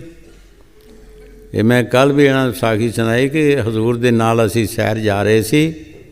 ਸੰਤਾਂ ਦੀ ਮੌਜ ਹੁੰਦੀ ਹੈ, ਕਦੀ ਕਦੀ ਇਹੋ ਜਿਹੇ ਚੈਨਸ ਹੁੰਦੇ ਹੈ। ਖਲੋ ਕੇ ਤੇ ਕਹਿਣ ਲੱਗੇ, ਦੇਖੋ ਬਈ, ਇੱਕ ਬੇਰ ਦਾ ਬੂਟਾ ਸੀ, ਇੱਕ ਕਿੱਕਰ ਦਾ ਸੀ, ਦੂਰ ਦੂਰ। ਕਹਿੰਦੇ ਕਦੇ ਭੈਣ ਭਰਾ ਸੀ ਦੋਵੇਂ, ਇਹ ਦੋਵੇਂ ਭੈਣ ਭਰਾ ਸੀ, ਹੁਣ ਰਲ ਕੇ ਬੈਠਣ ਨਾ ਭਲਾ। ਇੱਕ ਉੱਧਰ ਗੜਿਆ ਪਿਆ, ਇੱਕ ਉੱਧਰ ਗੜਿਆ ਪਿਆ, ਇੱਕ ਦੂਸਰੇ ਦੀ ਬਾਤ ਨਹੀਂ ਪੁੱਛ ਸਕਦੇ। ਇਹ ਸੰਤਾਂ ਦੇ ਇਹੋ ਜਿਹੇ ਬਚਨ ਜਿਹੜੇ ਕਦੀ ਕਦੀ ਹੁੰਦੇ, ਆਮ ਨਹੀਂ ਹੁੰਦੇ, ਇਹ ਕਦੀ ਮੌਜ ਆ ਜਾਂਦੇ। ਸੋ ਇਸ ਵਾਸਤੇ ਅਸੀਂ ਰਲ ਕੇ ਬੈਠੇ ਹਾਂ। ਸਾਨੂੰ ਇਹ ਵਿਚਾਰ ਕਰਨੀ ਚਾਹੀਦੀ ਹੈ ਕਿ ਸੰਤ ਸਾਨੂੰ ਕੀ ਕਹਿੰਦੇ ਹੈ। ਅਸੀਂ ਥੋੜ੍ਹਾ ਟੈਸਟ ਤਾਂ ਕਰੀਏ, ਹਰ ਇੱਕ ਚੀਜ਼ ਨੂੰ ਅਸੀਂ ਟੈਸਟ ਕਰਦੇ ਹਾਂ। ਕੋਈ ਖਾਣਾ ਖਾਂਦੇ ਹਾਂ, ਉਹਦੇ 'ਚ ਕਮਜ਼ੋਰੀ ਹੁੰਦੀ ਹੈ ਅਤੇ ਉਹਦੇ ਵਿੱਚ ਵੀ ਅਸੀਂ ਦੱਸ ਦਿੰਦੇ ਹਾਂ ਕਿ ਇਹ ਠੀਕ ਨਹੀਂ ਹੈ ਬਣਿਆ, ਜਾਂ ਇਹਦੇ 'ਚ ਲੂਣ ਨਹੀਂ, ਜਾਂ ਮਿਰਚ ਨਹੀਂ ਹੈ। ਜੇ ਕੋਈ ਕੱਪੜਾ ਨਹੀਂ ਹੁੰਦਾ ਦੇਖਦੇ ਹਾਂ ਤਾਂ ਉਹ ਵੀ ਕਹਿੰਦੇ ਇਹ ਚੰਗਾ ਨਹੀਂ ਹੈ, ਠੀਕ ਨਹੀਂ। ਹੋਰ ਕਈ ਚੀਜ਼ਾਂ ਨੂੰ ਅਸੀਂ ਟੈਸਟ ਕਰਦੇ ਹਾਂ। ਕਦੇ ਭਜਨ ਕਰਕੇ ਵੀ ਟੈਸਟ ਕਰੋ ਕਿ ਇਹਦੇ ਵਿੱਚ ਕਿਤਨਾ ਸਵਾਦ ਹੈ, ਕੀ ਕਮਜ਼ੋਰੀ ਹੈ, ਕੀ ਨਹੀਂ ਹੈਗੀ। ਤੇ ਕੀ ਇਹਦੇ ਵਿੱਚੋਂ ਸੁੱਖ ਮਿਲਦਾ ਹੈ, ਇਹਨੂੰ ਵੀ ਟੈਸਟ ਕਰਨਾ ਚਾਹੀਦਾ। ਜੋ ਗੁਰੂ ਸਾਹਿਬ ਜੀ ਬਾਣੀ 'ਚ ਫਰਮਾ ਰਹੇ, ਠੀਕ ਫਰਮਾ ਰਹੇ। ਹਾਂਜੀ। ਕੁਟੰਬ ਜਗਤ ਸੰਗ ਸਚਾ ਬਰਤੇ, ਝੂਠਾ ਸਤ ਸੰਗ ਲੀਤ। ਹਜ਼ੂਰ ਕਈ ਵਾਰ ਫਰਮਾਉਂਦੇ ਹੁੰਦੇ ਸੀ ਕਿ ਅਸੀਂ ਜਦੋਂ ਸਤਿਗੁਰਾਂ ਦੇ ਵਕਤ ਜਦੋਂ ਸਤਸੰਗ ਸੁਣਦੇ ਸੀ, ਅਸੀਂ ਬੋਲਦੇ ਨਹੀਂ ਸੀ ਹੁੰਦੇ ਕਿਸੇ ਨਾਲ, ਫਿਰ ਕੋਈ ਅਸੀਂ ਕਿਸੇ ਨਾਲ ਗੱਲਾਂ ਨਹੀਂ ਕਰਦੇ ਹੁੰਦੇ। ਸਤਸੰਗ ਦੇ ਵਿੱਚ ਇਹ ਹੁੰਦਾ ਹੈ ਕਿ ਹਰ ਇੱਕ ਬੰਦੇ ਦੇ ਅੰਦਰ ਉਹ ਇੱਕ ਖਾਨਾ ਅੰਮ੍ਰਿਤ ਨਾਲ ਭਰਿਆ ਜਾਂਦਾ ਹੈ, ਪਿਆਰ ਨਾਲ ਭਰਿਆ ਜਾਂਦਾ ਹੈ। ਹਰ ਬੰਦੇ ਦੇ ਅੰਦਰ ਇੱਕ ਖਾਨਾ ਹੈ ਜਿਹੜਾ ਪਿਆਰ ਦੇ ਨਾਲ ਭਰਿਆ ਜਾਂਦਾ। ਜਦੋਂ ਅਸੀਂ ਸਤਸੰਗ ਦੇ ਬਾਅਦ ਇੱਕ ਦੂਸਰੇ ਨਾਲ ਗੱਲਾਂ ਪੈ ਜਾਂਦੇ ਹਾਂ, ਉਹ ਖਾਨਾ ਖਾਲੀ ਹੋਣਾ ਸ਼ੁਰੂ ਹੋ ਜਾਂਦਾ। ਅਸੀਂ ਸੁੱਕੇ ਦੇ ਸੁੱਕੇ ਜਿੱਦਾਂ ਦੇ ਆਉਂਦੇ ਇੱਦਾਂ ਦੇ ਚਲੇ ਜਾਂਦੇ ਹਾਂ। ਜਿਸ ਤਰ੍ਹਾਂ ਬਾਣੀ 'ਚ ਫਰਮਾਇਆ, ਜਿਉਂ ਆਏ ਤਿਉਂ ਗਏ ਬੌਰੇ, ਜਿਉਂ ਜਨਮੇ ਤਿਉਂ ਮਰਨ ਪਿਆ। ਅਸੀਂ ਸੁੱਕੇ ਦੇ ਸੁੱਕੇ ਚਲੇ ਜਾਂਦੇ ਹਾਂ। ਜਿਹੜੇ ਫਕੀਰ ਨਾਮ ਜਪਦੇ ਹੈ ਜਾਂ ਜਿਨ੍ਹਾਂ ਨੂੰ ਉਹ ਸਮਝ ਹੈ ਕਿ ਅਸੀਂ ਇਹ ਚੀਜ਼ ਨੂੰ ਗਵਾਉਣਾ ਨਹੀਂ, ਜਿਹੜੀ ਚੀਜ਼ ਇੱਕ ਜੇਬ 'ਚ ਪਾ ਲਈਏ ਇਹਨੂੰ ਘੁੱਟ ਕੇ ਜੇਬ ਨੂੰ ਬੰਨ੍ਹ ਲਈਏ, ਇਹਨੂੰ ਗਵਾਈਏ ਨਾ। ਇਹਦੇ ਬਾਅਦ ਅਸੀਂ ਸਤਸੰਗ ਦੇ ਗੱਪਾਂ ਮਾਰਦੇ, ਇੱਕ ਦੂਸਰੇ ਦੀ ਕੋਈ ਨਿੰਦਿਆ ਕਰਦਾ, ਕੋਈ ਸਤੁਤੀ ਕਰਦਾ, ਕੋਈ ਗੱਲ ਕਰਦਾ, ਕੋਈ ਕਰਦਾ। ਉਹ ਖਾਨਾ ਜਿਹੜਾ ਅੰਦਰਲਾ ਖਾਲੀ ਹੋਣਾ ਸ਼ੁਰੂ ਹੋ ਜਾਂਦਾ। ਫਿਰ ਇਹਦੇ ਅੰਦਰ ਖੁਸ਼ਕੀ ਪੈਦਾ ਹੋ ਜਾਂਦੀ ਹੈ। ਜੋ ਗੁਰੂ ਸਾਹਿਬ ਜੀ ਬਾਣੀ 'ਚ ਫਰਮਾ ਰਹੇ, ਠੀਕ ਫਰਮਾ ਰਹੇ। ਹਾਂਜੀ। ਕੁਟੰਬ ਜਗਤ ਸੰਗ ਸਚਾ ਬਰਤੇ, ਝੂਠਾ ਸਤ ਸੰਗ ਲੀਤ। जब देखो तब रूखा सूखा, गुर दर्शन में नहीं हुलसीत। जो पिछे असी कह चुके हैं वो अगे आ गई है कि जब देखो रुखे दा रुखा, कोई तरी नहीं, कोई प्यार नहीं, कोई अंदर सोच समझ नहीं। वो जिदा का आया तियां दा चला गया। वो साढ़े अंदर जिहड़ा प्यार है वो निकल जाता है, वो मुड़ के वो चीज़ आउंदी नहीं। जिस तरह किसी बोतल का ढक्कन पुट दो, वो अंदर जिहड़ा सत हुंदा है वो निकल जाता है, लभेगा भी नहीं तुहानूं किधर गया, खाली बोतल रह जाएगी। इस तरह साड़ा शरीर खाली हो जाता। सानू चाहिदा है ये बाद असी सिमरन करिए और किसी की गल ना करिए, चाहे कोई चंगा है चाहे माड़ा है। स्वामी जी महाराज जो बाणी च फरमाया, निंदिया बुरी जग माही, पापी दी भी करनी नहीं। भाई पापी दी भी ना करो, पाप ना ओदा हिस्सा ना लाओ। एक करन वाले नूं सुनन वाले नूं दोनों नूं पाप लगता है। करन वाले नूं भी ते सुनन वाले नूं भी पाप लगता है। कई बार अगे भी दसिया है कि जिहड़े लोग मीट खांदे है वो कहंदे सानूं काहदा पाप हैगा, असीं बनिया बनाया लियाउने हैगे। जिहड़े लोग मारदे है जीवां नूं वो कहंदे सानूं काहदा पाप है, लोग खांदे हैं तो असी लियाउने हैं मारते हैं। तो लिखिया है, खाण वाले जे ना खावन, मारन वाले क्यों मारन, मारन वाले जे ना मारन, खाण वाले कित्थों खावन। पाप दोनों नूं लगता है, बचता कोई भी नहीं हैगा। इन्हां चों कोई नहीं बच सकता।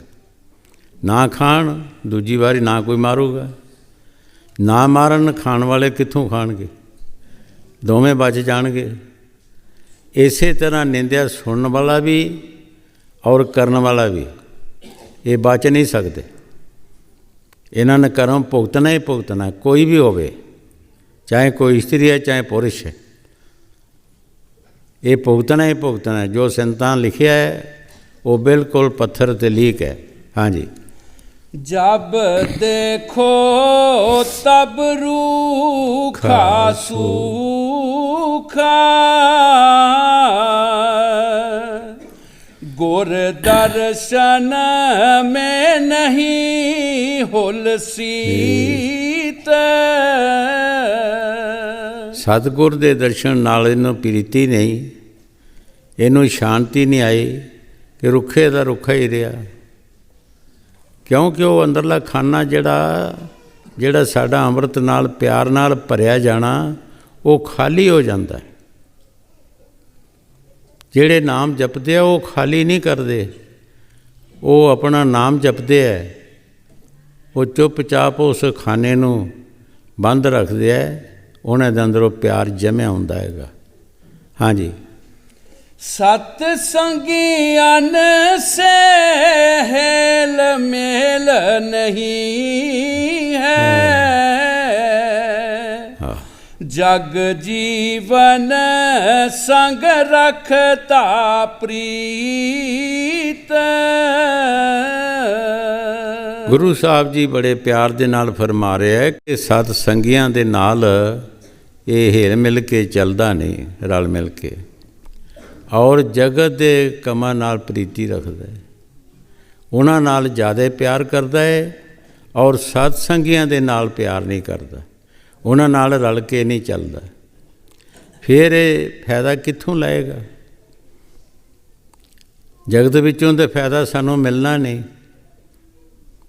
ਇਹਦੀ ਇੱਕ ਖੇਡ ਹੈ, ਮਨ ਨੇ ਆਪਣੀ ਖੇਡ ਖਿਲਾਰਨੀ ਹੈ, ਕਿਸੇ ਨੂੰ ਕਿਸੇ ਪਾਸੇ ਫਸਾ ਦੇਣਾ, ਕਿਸੇ ਨੂੰ ਕਿਸੇ ਪਾਸੇ ਫਸਾ ਦੇਣਾ। ਸੰਤ ਜੋ ਦੱਸਦੇ ਹੈ, ਭਾਈ ਨਾਮ ਜਪੋ, ਈਸ਼ਵਰ ਦੀ ਭਗਤੀ ਕਰੋ ਔਰ ਸਾਧ ਸੰਗਤ ਦੀ ਸੇਵਾ ਕਰੋ। ਉਹਦੇ ਵੱਲ ਸਾਡਾ ਕੋਈ ਧਿਆਨ ਨਹੀਂ। ਜਿਹੜੇ ਈਸ਼ਵਰ ਦੀ ਭਗਤੀ ਕਰਦੇ ਹੈ, ਅਗਰ ਉਹ ਜਾਣਗੇ ਵੀ ਕਿਸੇ ਸਤਸੰਗ ਦੇ ਵਿੱਚ, ਤਾਂ ਬਾਣੀ 'ਚ ਦੱਸਿਆ ਹੈ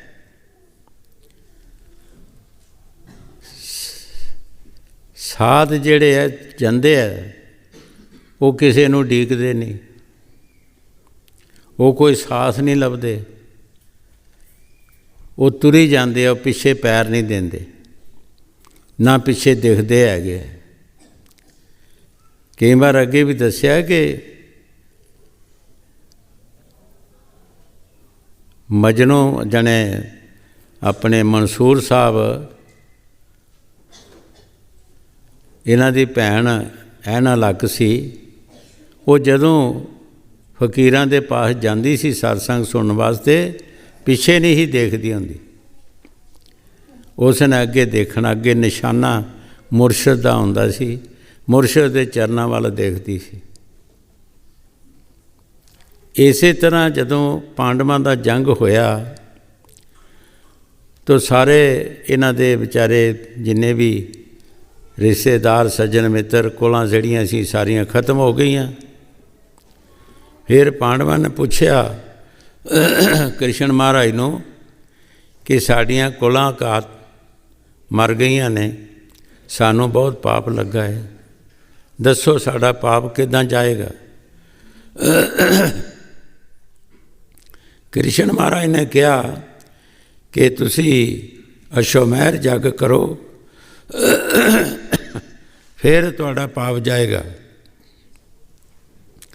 ਅਸ਼ਵਮੇਧ ਦਾ ਮਕਸਦ ਹੈ ਕਿ तमाम ਦੁਨੀਆ ਦੇ ਜੀਵ ਜਿਤਨੇ ਵੀ ਹੁੰਦੇ ਹੈ, ਉਹ ਛੋਟੇ ਵੱਡੇ ਸਭ ਖਾਣਾ ਖਾਣ, ਤਦ ਉਹ ਜਗ ਸੰਪੂਰਨ ਹੁੰਦਾ ਹੈ। ਪੁੱਛਿਆ ਹੈ ਵੀ ਸਾਡੇ ਜਗ ਦੀ ਨਿਸ਼ਾਨੀ ਕੀ ਹੈ? ਉਹਨਾਂ ਦੱਸਿਆ ਕਿ ਜਦੋਂ ਤੁਹਾਡਾ ਜਗ ਸੰਪੂਰਨ ਹੋਏਗਾ ਤੇ ਇੱਥੇ ਘੰਟੇ ਦੀ ਆਵਾਜ਼ ਆਏਗੀ, ਸਾਰੀ ਦੁਨੀਆ ਖਾ ਕੇ ਚਲਾ ਗਈ, बड़े बड़े ऋषि मुनि आए, वो खा के चला गए, घंटे की आवाज़ नहीं आई। कृष्ण महाराज ने पूछा कि महाराज ਤੁਹਾਡੀ ਨਿਸ਼ਾਨੀ ਜਿਹੜੀ ਉਹ ਆਈ ਨਹੀਂ, ਸਾਡਾ ਜਗ ਸੰਪੂਰਨ ਨਹੀਂ ਹੋਇਆ। ਕਹਿੰਦੇ ਤੁਸੀਂ ਕਿਸੇ ਸਾਧੂ ਨੂੰ ਛੱਡਿਆ ਤਾਂ ਨਹੀਂ, ਕਿਹਾ ਨਹੀਂ? ਕਹਿੰਦੇ ਇੱਕ ਰਿਸ਼ੀ ਵਾਲਮੀਕ ਨੂੰ ਨਹੀਂ ਕਿਹਾ, ਬਾਕੀ ਸਾਰਿਆਂ ਨੂੰ ਕਿਹਾ ਹੈ। ਸਭ ਰਿਸ਼ੀ ਮੁਨੀ ਸਾਰੇ ਖਾ ਕੇ ਚਲਾ ਗਏ। ਅਤੇ ਬੰਦਗੀ ਵਾਲਾ ਉਹੋ ਹੀ ਸੀ। ਬਾਣੀ 'ਚ ਵੀ ਦੱਸਿਆ, ਜਗ ਮੇਂ ਉਤਮ ਕੱਢੀਏ ਬਿਰਲੇ ਕੋਈ ਕੋਈ। ਜਿਸ ਨੇ ਜਗ ਸੰਪੂਰਨ ਕਰਨਾ ਸੀ ਉਸ ਨੂੰ ਕਿਹਾ ਨਹੀਂ, ਜਾਓ ਜਾ ਕੇ ਮਿਹਨਤ ਕਰੋ ਉਹਨਾਂ ਦੇ ਅੱਗੇ, ਔਰ ਉਹਨਾਂ ਨੂੰ ਰਸੋਈ 'ਚ ਬਿਠਾ ਕੇ ਖਵਾਇਓ ਖਾਣਾ। ਜਾ ਕੇ ਪੰਡਵਾਂ ਨੇ, ਪੰਜੇ ਪਾਂਡਵ ਗਏ, ਉਹਨਾਂ ਕਿਹਾ ਮਹਾਰਾਜ ਸਾਡਾ ਜਗ ਸੰਪੂਰਨ ਕਰੋ, ਚਲੋ ਜਗ ਖਾਓ। ਉਸ ਵੇਲੇ ਉਹਨਾਂ ਨੂੰ ਕਿਹਾ ਕਿ ਅਸੀਂ ਕਿਸੇ ਦੇ ਘਰ ਰੋਟੀ ਖਾਣ ਨਹੀਂ ਜਾਂਦੇ। ਸਾਧੂ ਭੁੱਖੇ ਭਾਵ ਕੇ ਭੋਜਨ ਭੁੱਖੇ ਨਹੀਂ, ਜੋ ਸਾਧੂ ਭੋਜਨ ਭੁੱਖੇ ਸੋ ਸਾਧੂ ਵੀ ਨਹੀਂ। ਕੋਤਰਾ ਸੋ ਸ਼ੁਮੈਰ ਜੱਗ ਦਾ ਕੋਈ ਫਲ ਦੇਗਾ, ਫਿਰ ਉਹਦੇ ਘਰ ਜਾਂਦੇ ਹਾਂ ਅਸੀਂ, ਨਹੀਂ ਤਾਂ ਨਹੀਂ ਜਾਂਦੇ। ਉਹਨਾਂ ਦਾ ਇੱਕ ਜਗ ਨਹੀਂ ਸੀ ਸੰਪੂਰਨ ਹੋ ਰਿਹਾ, ਇੱਕ ਸਵਾਲ ਸੀ ਉਹ ਕੱਢ ਨਹੀਂ ਸਕੇ। ਵਾਪਸ ਆ ਗਏ। ਦ੍ਰੋਪਦੀ ਨੇ ਪੁੱਛਿਆ ਕਿ ਕਿਆ ਮਹਾਂਪੁਰਖ ਨਹੀਂ ਆਏ? ਕਹਿੰਦੇ ਜੀ ਨਹੀਂ ਆਏ।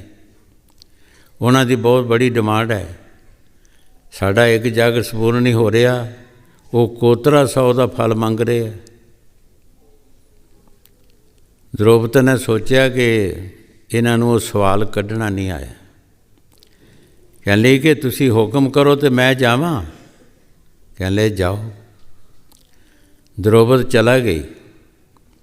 ਜਦੋਂ ਆਪਣੇ ਰਾਜ ਮਹਾਲਾਂ 'ਚੋਂ ਨਿਕਲੀ ਤਾਂ ਰਿਸ਼ੀ ਵਾਲਮੀਕ ਦੇ ਚਰਨਾਂ ਵੱਲ ਧਿਆਨ ਰੱਖਿਆ, ਔਰ ਕਿਸੇ ਪਾਸੇ ਨਹੀਂ ਧਿਆਨ ਰੱਖਿਆ, ਬਿਲਕੁਲ ਨਿਸ਼ਾਨੇ 'ਤੇ, ਔਰ ਕਦਮ ਕਦਮ ਪਰ ਉਹਨਾਂ ਦਾ ਨਾਮ ਜਪਦੀ ਗਈ।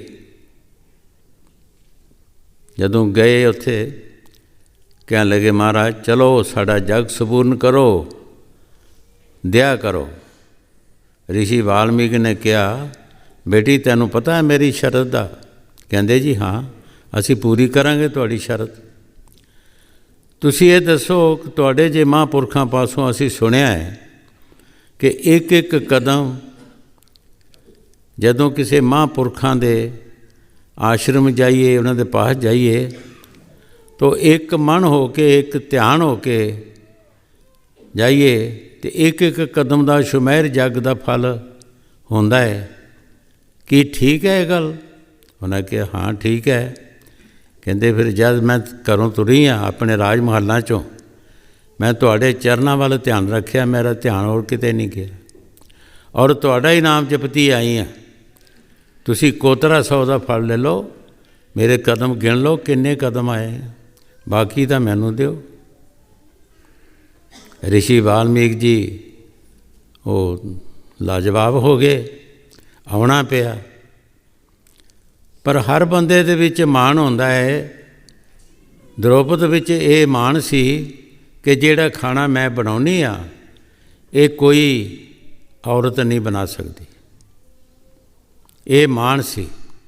ਫਕੀਰਾਂ ਦਾ ਮਕਸਦ ਹੁੰਦਾ ਹੈ ਕਿ ਜੀਵ ਮਾਣ ਨਾ ਕਰੇ। ਤੇਰਾ ਮਾਣ ਖੁਦਾ ਨੂੰ ਨਾ ਭਾਵੇ, ਬੰਦਿਆ ਤੂੰ ਮਾਣ ਨਾ ਕਰ। ਹੈ ਇਨਸਾਨ ਤੂੰ ਕਿਸ ਚੀਜ਼ ਦਾ ਮਾਣ ਕਰਦਾ ਹੈ? ਉਹ ਪਰਮਾਤਮਾ ਭਾਉਂਦਾ ਨਹੀਂ। ਦ੍ਰੋਪਦੀ ਨੇ ਜਦੋਂ ਖੱਟੇ ਮਿੱਠੇ ਖਾਣੇ ਬਣਾਏ, ਰਿਸ਼ੀ ਵਾਲਮੀਕ ਨੇ ਕਿਹਾ ਜੇ ਇਹਦੇ 'ਚ ਮਾਣ ਰਿਹਾ ਤਾਂ ਫਿਰ ਵੀ ਕੰਮ ਨਹੀਂ ਬਣਨਾ। ਉਹਨੇ ਸਾਰੇ ਖਾਣੇ ਇਕੱਠੇ ਕਰਕੇ ਅਤੇ ਖਾ ਲਏ। ਅਤੇ ਦ੍ਰੋਪਦੀ ਵਿੱਚ ਇਹ ਭਾਵ ਆ ਗਿਆ ਕਿ ਕੋਈ ਹੋਰ ਸਾਧੂ ਹੁੰਦਾ ਤਾਂ ਮੇਰੇ ਖਾਣਿਆਂ ਦਾ ਕਦਰ ਕਰਦਾ। ਇਹਨਾਂ ਕਦੇ ਖਾਧੇ ਹੀ ਨਹੀਂ ਹੋਣੇ, ਨਿੰਦਿਆ ਹੋ ਗਈ। ਦੇਖੋ ਨਿੰਦਿਆ, ਇੰਨੇ ਸਾਰੇ ਕੰਮ ਨਾਲ ਨਿੰਦਿਆ ਹੋ ਗਈ। ਉਹ ਜਿਹੜਾ ਜਗ ਸੰਪੂਰਨ ਹੋਣਾ ਸੀ, ਜਗ ਸੰਪੂਰਨ ਨਹੀਂ ਹੋਇਆ। ਘੰਟੇ ਦੀ ਆਵਾਜ਼ ਨਹੀਂ ਆਈ, ਚਲਾ ਗਏ। ਫਿਰ ਕ੍ਰਿਸ਼ਨ ਮਹਾਰਾਜ ਨੂੰ ਪੁੱਛਿਆ कि तुहाडी निशानी जिहड़ी है वो नहीं आई, साडा जग संपूर्ण नहीं होया। कहन लगे द्रौपदी नूं पुछो कोई गलती तो नहीं की। जदों द्रौपदी नूं पुछया तो कहंदी हाँ मेरे पासों निंदिया हो गई संतां दी। कहंदे जाओ जाके मिहनत करो। पंजे पांडव छेवीं द्रौपदी, देखो उस निंदिया नूं बख्शाण वास्ते असी जिन्हों मामूली गल समझने ये कोई साढ़े समझण विच नहीं हैगी, मामूली है कि खाने इकट्ठे करके खा ले। कह देता कि किसी होर कोई साधु नूं कोई खांदा तो कदर करदा। इस गल नूं बख्शाण वास्ते पंजे पांडव छेवीं द्रौपदी गल च पल्ले पा ले, हथ बन ले, बेनतियां करन लगे महाराज सानू बख्शो, असी भुल गए, असी भुल गए, सानू बख्शो, साडे ते दया करो। संतां दा कोई बैर नहीं हुंदा किसी नाल। जदों असी अपनी भुल नूं मनदे नहीं, साडा डिफैक्ट पिया रहिंदा, विच फर्क पिया रहिंदा साडा मेल। जिस तरह कई बार दस्सिया है कि मिगनातीस लोहा जिहड़ा वो दूसरे लोहे नूं खिच के अपने नाल मिलाउंदा है, पर जे उहदे विच एक गंढे की चिली बहुत ही बरीक होंदी है, वो दरम्यान च रख दईए तो कदें भी लोहे नूं नहीं खिच सकदा। इस तरह साडे अंदर भी जे थोड़ी बहुती कुटिलता है तो फिर साडा प्यार जिहड़ा सानू जो फल मिलना वो नहीं मिल सकदा। पंजे पांडव छेवीं द्रौपदी बेनतियां करन लगे, संतां च दया आ गई, वो घंटे की आवाज़ आना शुरू हो गई। इस वास्ते भाई पिछले इतिहास जिहड़े असीं सुणदे हाँ, पढ़दे हाँ, किसी पासों सुणदे हाँ, अगर असीं ये काम करांगे किसी की निंदिया तो सानू फल की मिलेगा।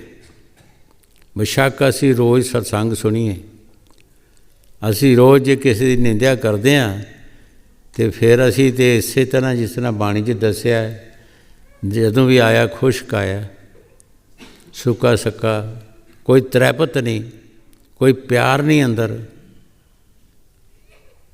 की बनेगा। सानू संतां महापुरखां दी बाणी ते अतकात करना चाहिए, विश्वास करना चाहिए है, और उस तरीके दे अपनी उदाहरण बनानी है, वो तरीके दे अपनी चाल बनानी है कि चाल चलना है असी।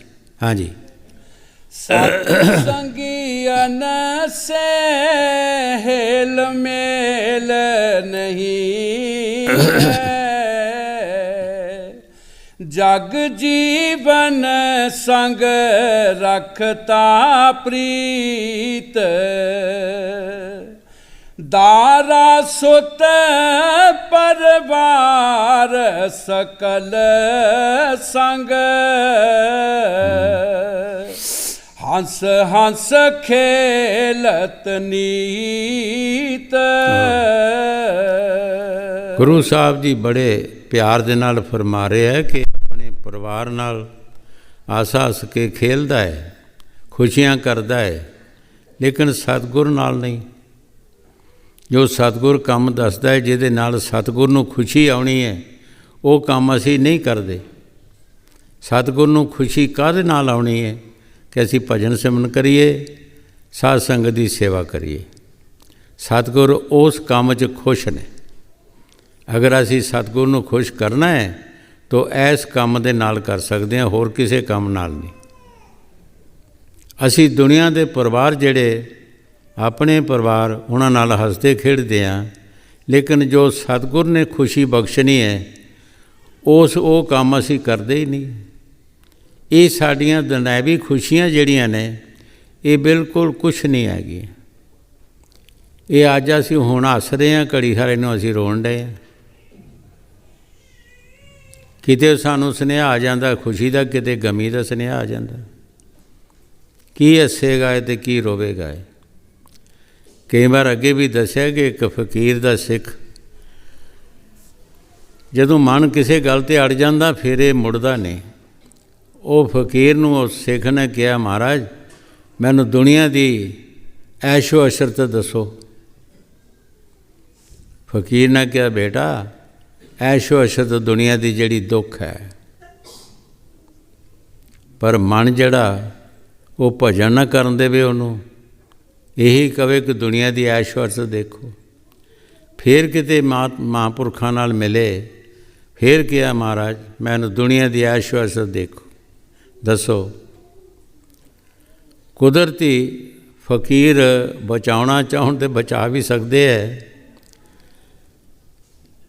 ਸੁਪਨੇ ਵਿੱਚ ਹੀ ਇਹ ਕਟੰਜਾਂ ਦਾ ਦੇਸ਼ ਹੀ ਉੱਥੇ ਜਾ ਕੇ ਪੈਦਾ ਹੋਇਆ। ਰਾਤ ਸੁੱਤਾ ਸੁੱਤਾ ਸੁਪਨੇ ਵਿੱਚ ਉੱਥੇ ਜਾ ਕੇ ਪੈਦਾ ਹੋਇਆ। ਖੁਸ਼ੀਆਂ ਹੋਈਆਂ, ਵਿਆਹ ਸ਼ਾਦੀ ਹੋਈ, ਫਿਰ ਖੁਸ਼ੀਆਂ ਹੋਈਆਂ, ਘਰ ਪਰਿਵਾਰ ਹੋਇਆ, ਖੁਸ਼ੀਆਂ ਹੋਈਆਂ। ਫਿਰ ਪਲੇਗ ਦੀ ਬਿਮਾਰੀ ਆਈ, ਸਾਰੇ ਮਰ ਗਏ, ਗਮੀ ਆ ਗਈ। ਇਹ ਇਕੱਲਾ ਰਹਿ ਗਿਆ। ਉਹ ਕਿਸੇ ਸ਼ਹਿਰ ਵਿੱਚ ਸੋਚਦਾ ਵੀ ਚਲੋ ਮਿਹਨਤ ਮਜ਼ਦੂਰੀ ਕਰਕੇ ਗੁਜ਼ਾਰਾ ਕਰ ਲਵਾਂਗਾ। ਸ਼ਹਿਰ ਵਿੱਚ ਤੁਰ ਗਿਆ, ਲਾਗੇ ਸ਼ਹਿਰ ਸੀ। ਉਹ ਸ਼ਹਿਰ ਦਾ ਰਾਜਾ ਮਰ ਚੁੱਕਾ ਸੀ।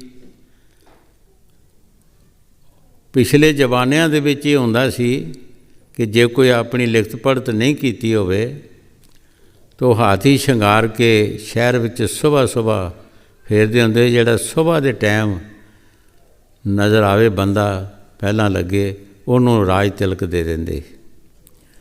ਉਹ ਸੁਬਾਹ ਹੀ ਪਹਿਲਾਂ ਚਲਾ ਗਿਆ ਸ਼ਹਿਰ 'ਚ, ਉਹਨਾਂ ਫੜ ਕੇ ਹਾਥੀ 'ਤੇ ਚੜ੍ਹ ਲਿਆ, ਰਾਜ ਤਿਲਕ ਦੇ ਦਿੱਤਾ। ਹੋਰ ਖੁਸ਼ੀ ਹੋ ਗਈ। ਫਿਰ ਹੁੰਦੇ ਪਤਾ ਲੱਗਦਾ ਰਿਹਾ ਅਤੇ ਪਤਾ ਲੱਗਾ ਕਿ ਕਟੰਜ ਹੈ, ਇਹਦੇ ਨਾਲ ਅਸੀਂ ਖਾਂਦੇ ਪੀਂਦੇ ਰਹੇ ਹਾਂ, ਸਾਨੂੰ ਬੜਾ ਪਾਪ ਲੱਗਾ ਹੈ। ਜੋਤਸ਼ੀ ਨੂੰ ਪੁੱਛਿਆ ਕਿ ਸਾਡਾ ਇਹ ਪਾਪ ਕਿਸ ਤਰ੍ਹਾਂ ਜਾ ਸਕਦਾ ਹੈ। ਉਸਨੇ ਕਿਹਾ ਕਿ ਤੁਸੀਂ ਇੱਕ ਚਿਖਾ ਬਣਾਓ, ਬਹੁਤ ਸਾਰਾ ਬਾਲਣ ਇਕੱਠਾ ਕਰਕੇ ਤੁਸੀਂ ਸਾਰੇ ਉਹਦੇ ਵਿੱਚ ਮਰ ਜਾਓ, ਫਿਰ ਤੁਹਾਡਾ ਪਾਪ ਜਾਏਗਾ। ਉਹਨਾਂ ਇਸੇ ਤਰ੍ਹਾਂ ਕੀਤਾ। ਉਸਨੇ ਪੁੱਛਿਆ ਕਿਸੇ ਨੂੰ ਕਿ ਭਾਈ ਇਹ ਕਿਉਂ ਮਰਿਆ? ਕਹਿਣ ਲੱਗੀ ਜੀ ਤੁਹਾਡੇ ਕਾਰਨ ਮਰਿਆ। ਅੱਛਾ, ਮੇਰੇ ਕਾਰਨ ਮਰਿਆ? ਉਸਨੇ ਛਾਲ ਜਾ ਕੇ ਮਾਰੀ ਤੇ ਉਹ ਵੀ ਵਿੱਚੇ ਭੁੱਜ ਗਿਆ, ਉਹਨਾਂ ਦੇ ਸੜ ਗਿਆ, ਮਰ ਗਿਆ। ਉੱਧਰੋਂ ਜਾਗ ਆ ਗਈ। ਫਿਰ ਮਹਾਂਪੁਰਖਾਂ ਦੇ ਨਾਲ ਮਿਲੇ। ਫਿਰ ਕਿਹਾ, ਮਹਾਰਾਜ ਮੈਨੂੰ ਦੁਨੀਆ ਦੀ ਐਸ਼ੋ ਅਸ਼ਰਤ ਦੱਸੋ। ਉਹਨਾਂ ਕਿਹਾ, ਬੇਟਾ ਅਜੇ ਕੋਈ ਕਸਰ ਰਹਿੰਦੀ ਹੈ? ਕੋਈ ਕਸਰ ਰਹਿੰਦੀ ਹੈ? ਤੂੰ ਦੇਖਿਆ ਨਹੀਂ ਸਭ ਕੁਝ? ਕਿੱਥੇ ਜਾ ਕੇ ਤੂੰ ਪੈਦਾ ਹੋਇਆ? ਕਿੱਥੇ ਤੇਰੇ ਘਰ ਪਰਿਵਾਰ ਹੋਇਆ? ਫਿਰ ਪਲੇਗ ਦੀ ਬਿਮਾਰੀ ਆਈ, ਸਭ ਮਰ ਗਏ। ਪਹਿਲਾਂ ਖੁਸ਼ੀਆਂ ਹੋਈਆਂ, ਫਿਰ ਦੁੱਖ ਆ ਗਿਆ। ਇਹਦੇ ਬਾਅਦ ਤੂੰ ਸ਼ਹਿਰ ਵਿੱਚ ਚਲਾ ਗਿਆ, ਰਾਜਾ ਬਣ ਗਿਆ। ਫਿਰ ਖੁਸ਼ੀ ਹੋਈ, ਖੁਸ਼ੀ ਤੋਂ ਬਾਅਦ ਫਿਰ ਗਮੀ ਆਈ, ਫਿਰ ਤੂੰ ਚਿਖਾ ਵਿੱਚ ਸੜ ਗਿਆ। ਹੋਰ ਕੀ ਹੈ? ਤੂੰ ਦੇਖ ਨਹੀਂ ਲਿਆ? ਇਸ ਦੀ ਟਰਾਈ ਕਰਨ ਵਾਸਤੇ ਉਹ ਉਸ ਨਗਰ ਵਿੱਚ ਚਲਾ ਗਿਆ। ਹੁਣ ਜਾ ਕੇ ਦੇਖਦਾ ਕਿ ਮੇਰਾ ਥੇ ਹੈ, ਇਹ ਮੇਰੇ ਆਂਢ ਗੁਆਂਢੀ ਨੇ, ਉਹ ਸਾਹਮਣੇ ਲੱਭਦੇ ਹੈ। ਉਹਨਾਂ ਨੂੰ ਪੁੱਛਿਆ, ਭਾਈ ਇੱਥੇ ਕੋਈ ਰਹਿੰਦਾ? ਇਹ ਜਿਹੜਾ ਥੇ ਹੈ ਇੱਥੇ ਕੌਣ ਰਹਿੰਦਾ ਸੀ? ਉਹਨਾਂ ਦੱਸਿਆ, ਫਲਾਣੇ ਨਾਂ ਦਾ ਬੰਦਾ ਸੀ।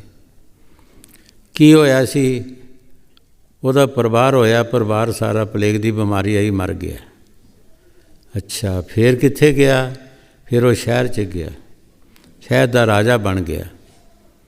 ਸ਼ਹਿਰ ਚਲਾ ਗਿਆ, ਸ਼ਹਿਰ ਦੇ ਲੋਕਾਂ ਨੂੰ ਪੁੱਛਿਆ ਕਿ ਵਾਕਿਆ ਇੱਥੇ ਰਾਜਾ ਬਣ ਗਿਆ। ਫਿਰ ਕੀ ਹੋਇਆ? ਫਿਰ ਉਹ ਚਿਖਾ ਦੇ ਵਿੱਚ ਸਾਰੇ ਵਜ਼ੀਰ ਦੀਵਾਨ ਸੜ ਗਏ ਅਤੇ ਉਹ ਵੀ ਨਾਲ ਹੀ ਸੜ ਗਿਆ। ਸਾਰਾ ਨਕਸ਼ਾ ਦੇਖਿਆ, ਫਿਰ ਵਾਪਸ ਆਇਆ। ਇਹ ਫਕੀਰ ਨੇ ਕਿਹਾ, ਕੋਈ ਕਮੀ ਤਾਂ ਨਹੀਂ ਰਹੀ? ਇਹ ਦੁਨੀਆ ਦੀ ਐਸ਼ੋ ਅਸ਼ਰਤ ਹੈ। ਇਹ ਅਸੀਂ ਦੁਨੀਆ ਦੀ ਐਸ਼ੋ ਅਸ਼ਰਤ ਜਿਹੜੀ ਹੈ, ਅਸੀਂ ਇਹ ਕਰ ਰਹੇ ਹਾਂ ਕਿ ਹੁਣੇ ਸਾਨੂੰ ਸੁਨੇਹਾ ਖੁਸ਼ੀ ਦਾ, ਦੂਜੀ ਵਾਰ ਸਣੇ ਦੂਜੇ ਪਹਿਰ ਨੂੰ ਸੁਨੇਹਾ ਸਾਨੂੰ ਗਮੀ ਦਾ ਆ ਜਾਂਦਾ। ਸੰਤ ਕਹਿੰਦੇ ਆ, ਭਾਈ ਨਾ ਖੁਸ਼ੀ ਕਰ ਨਾ ਗਮੀ ਕਰ। ਤੂੰ ਖੁਸ਼ੀ ਵੀ ਨਾ ਕਰ ਅਤੇ ਗਮੀ ਵੀ ਨਾ ਕਰ। ਜੇ ਖੁਸ਼ੀ ਕਰੇਗਾ ਗਮੀ ਤੈਨੂੰ ਜ਼ਰੂਰ ਆਏਗੀ। अगर खुशी ना करेगा तो गमी भी नहीं आएगी। जिस तरह बाबे फरीद ने किया, फरीदा रुखी सुखी खा के ठंडा पानी पियो, देख पराई चौपड़ी ना तरसा जियो। वो रोणगे जिन्हां ने चौपड़ियाँ खादियाँ तो नहीं मिलियाँ, तू अगे ही रुखी सुखी खा के अपना ठंडा पानी पी के नाम जपदा है। हजूर कई बार फरमाउंदे होंदे कि 47 दे विच समा ऐसा आ गया कि बड़े बड़े अमीर घरां दियां जिन्हां ने पानी दिखिया ही नहीं सी, फलां दा पानी पींदियां सन, उन्हां नूं जमीन दा पानी मिलना औखा हो गया। जमीन दा पानी मिलना औखा बन गया, जिहड़ियां फलां दा ही पानी पींदियां सी। इस वास्ते भाई दुख किनू है? जिस तरह फरीद साहब ने किया कि पराई चौपड़ी देख के तू दुखी ना हो, तू भजन कर, ठंडा पानी पी, रुखी सुखी खा के ते भजन कर, आनंद लै। हाँ जी। दारा सुत परवार सकल संग, हंस हंस खेलत नीत, गुर से सीधे मुँह नहीं बोले, सतसंगियन से टेढ़ा चीत।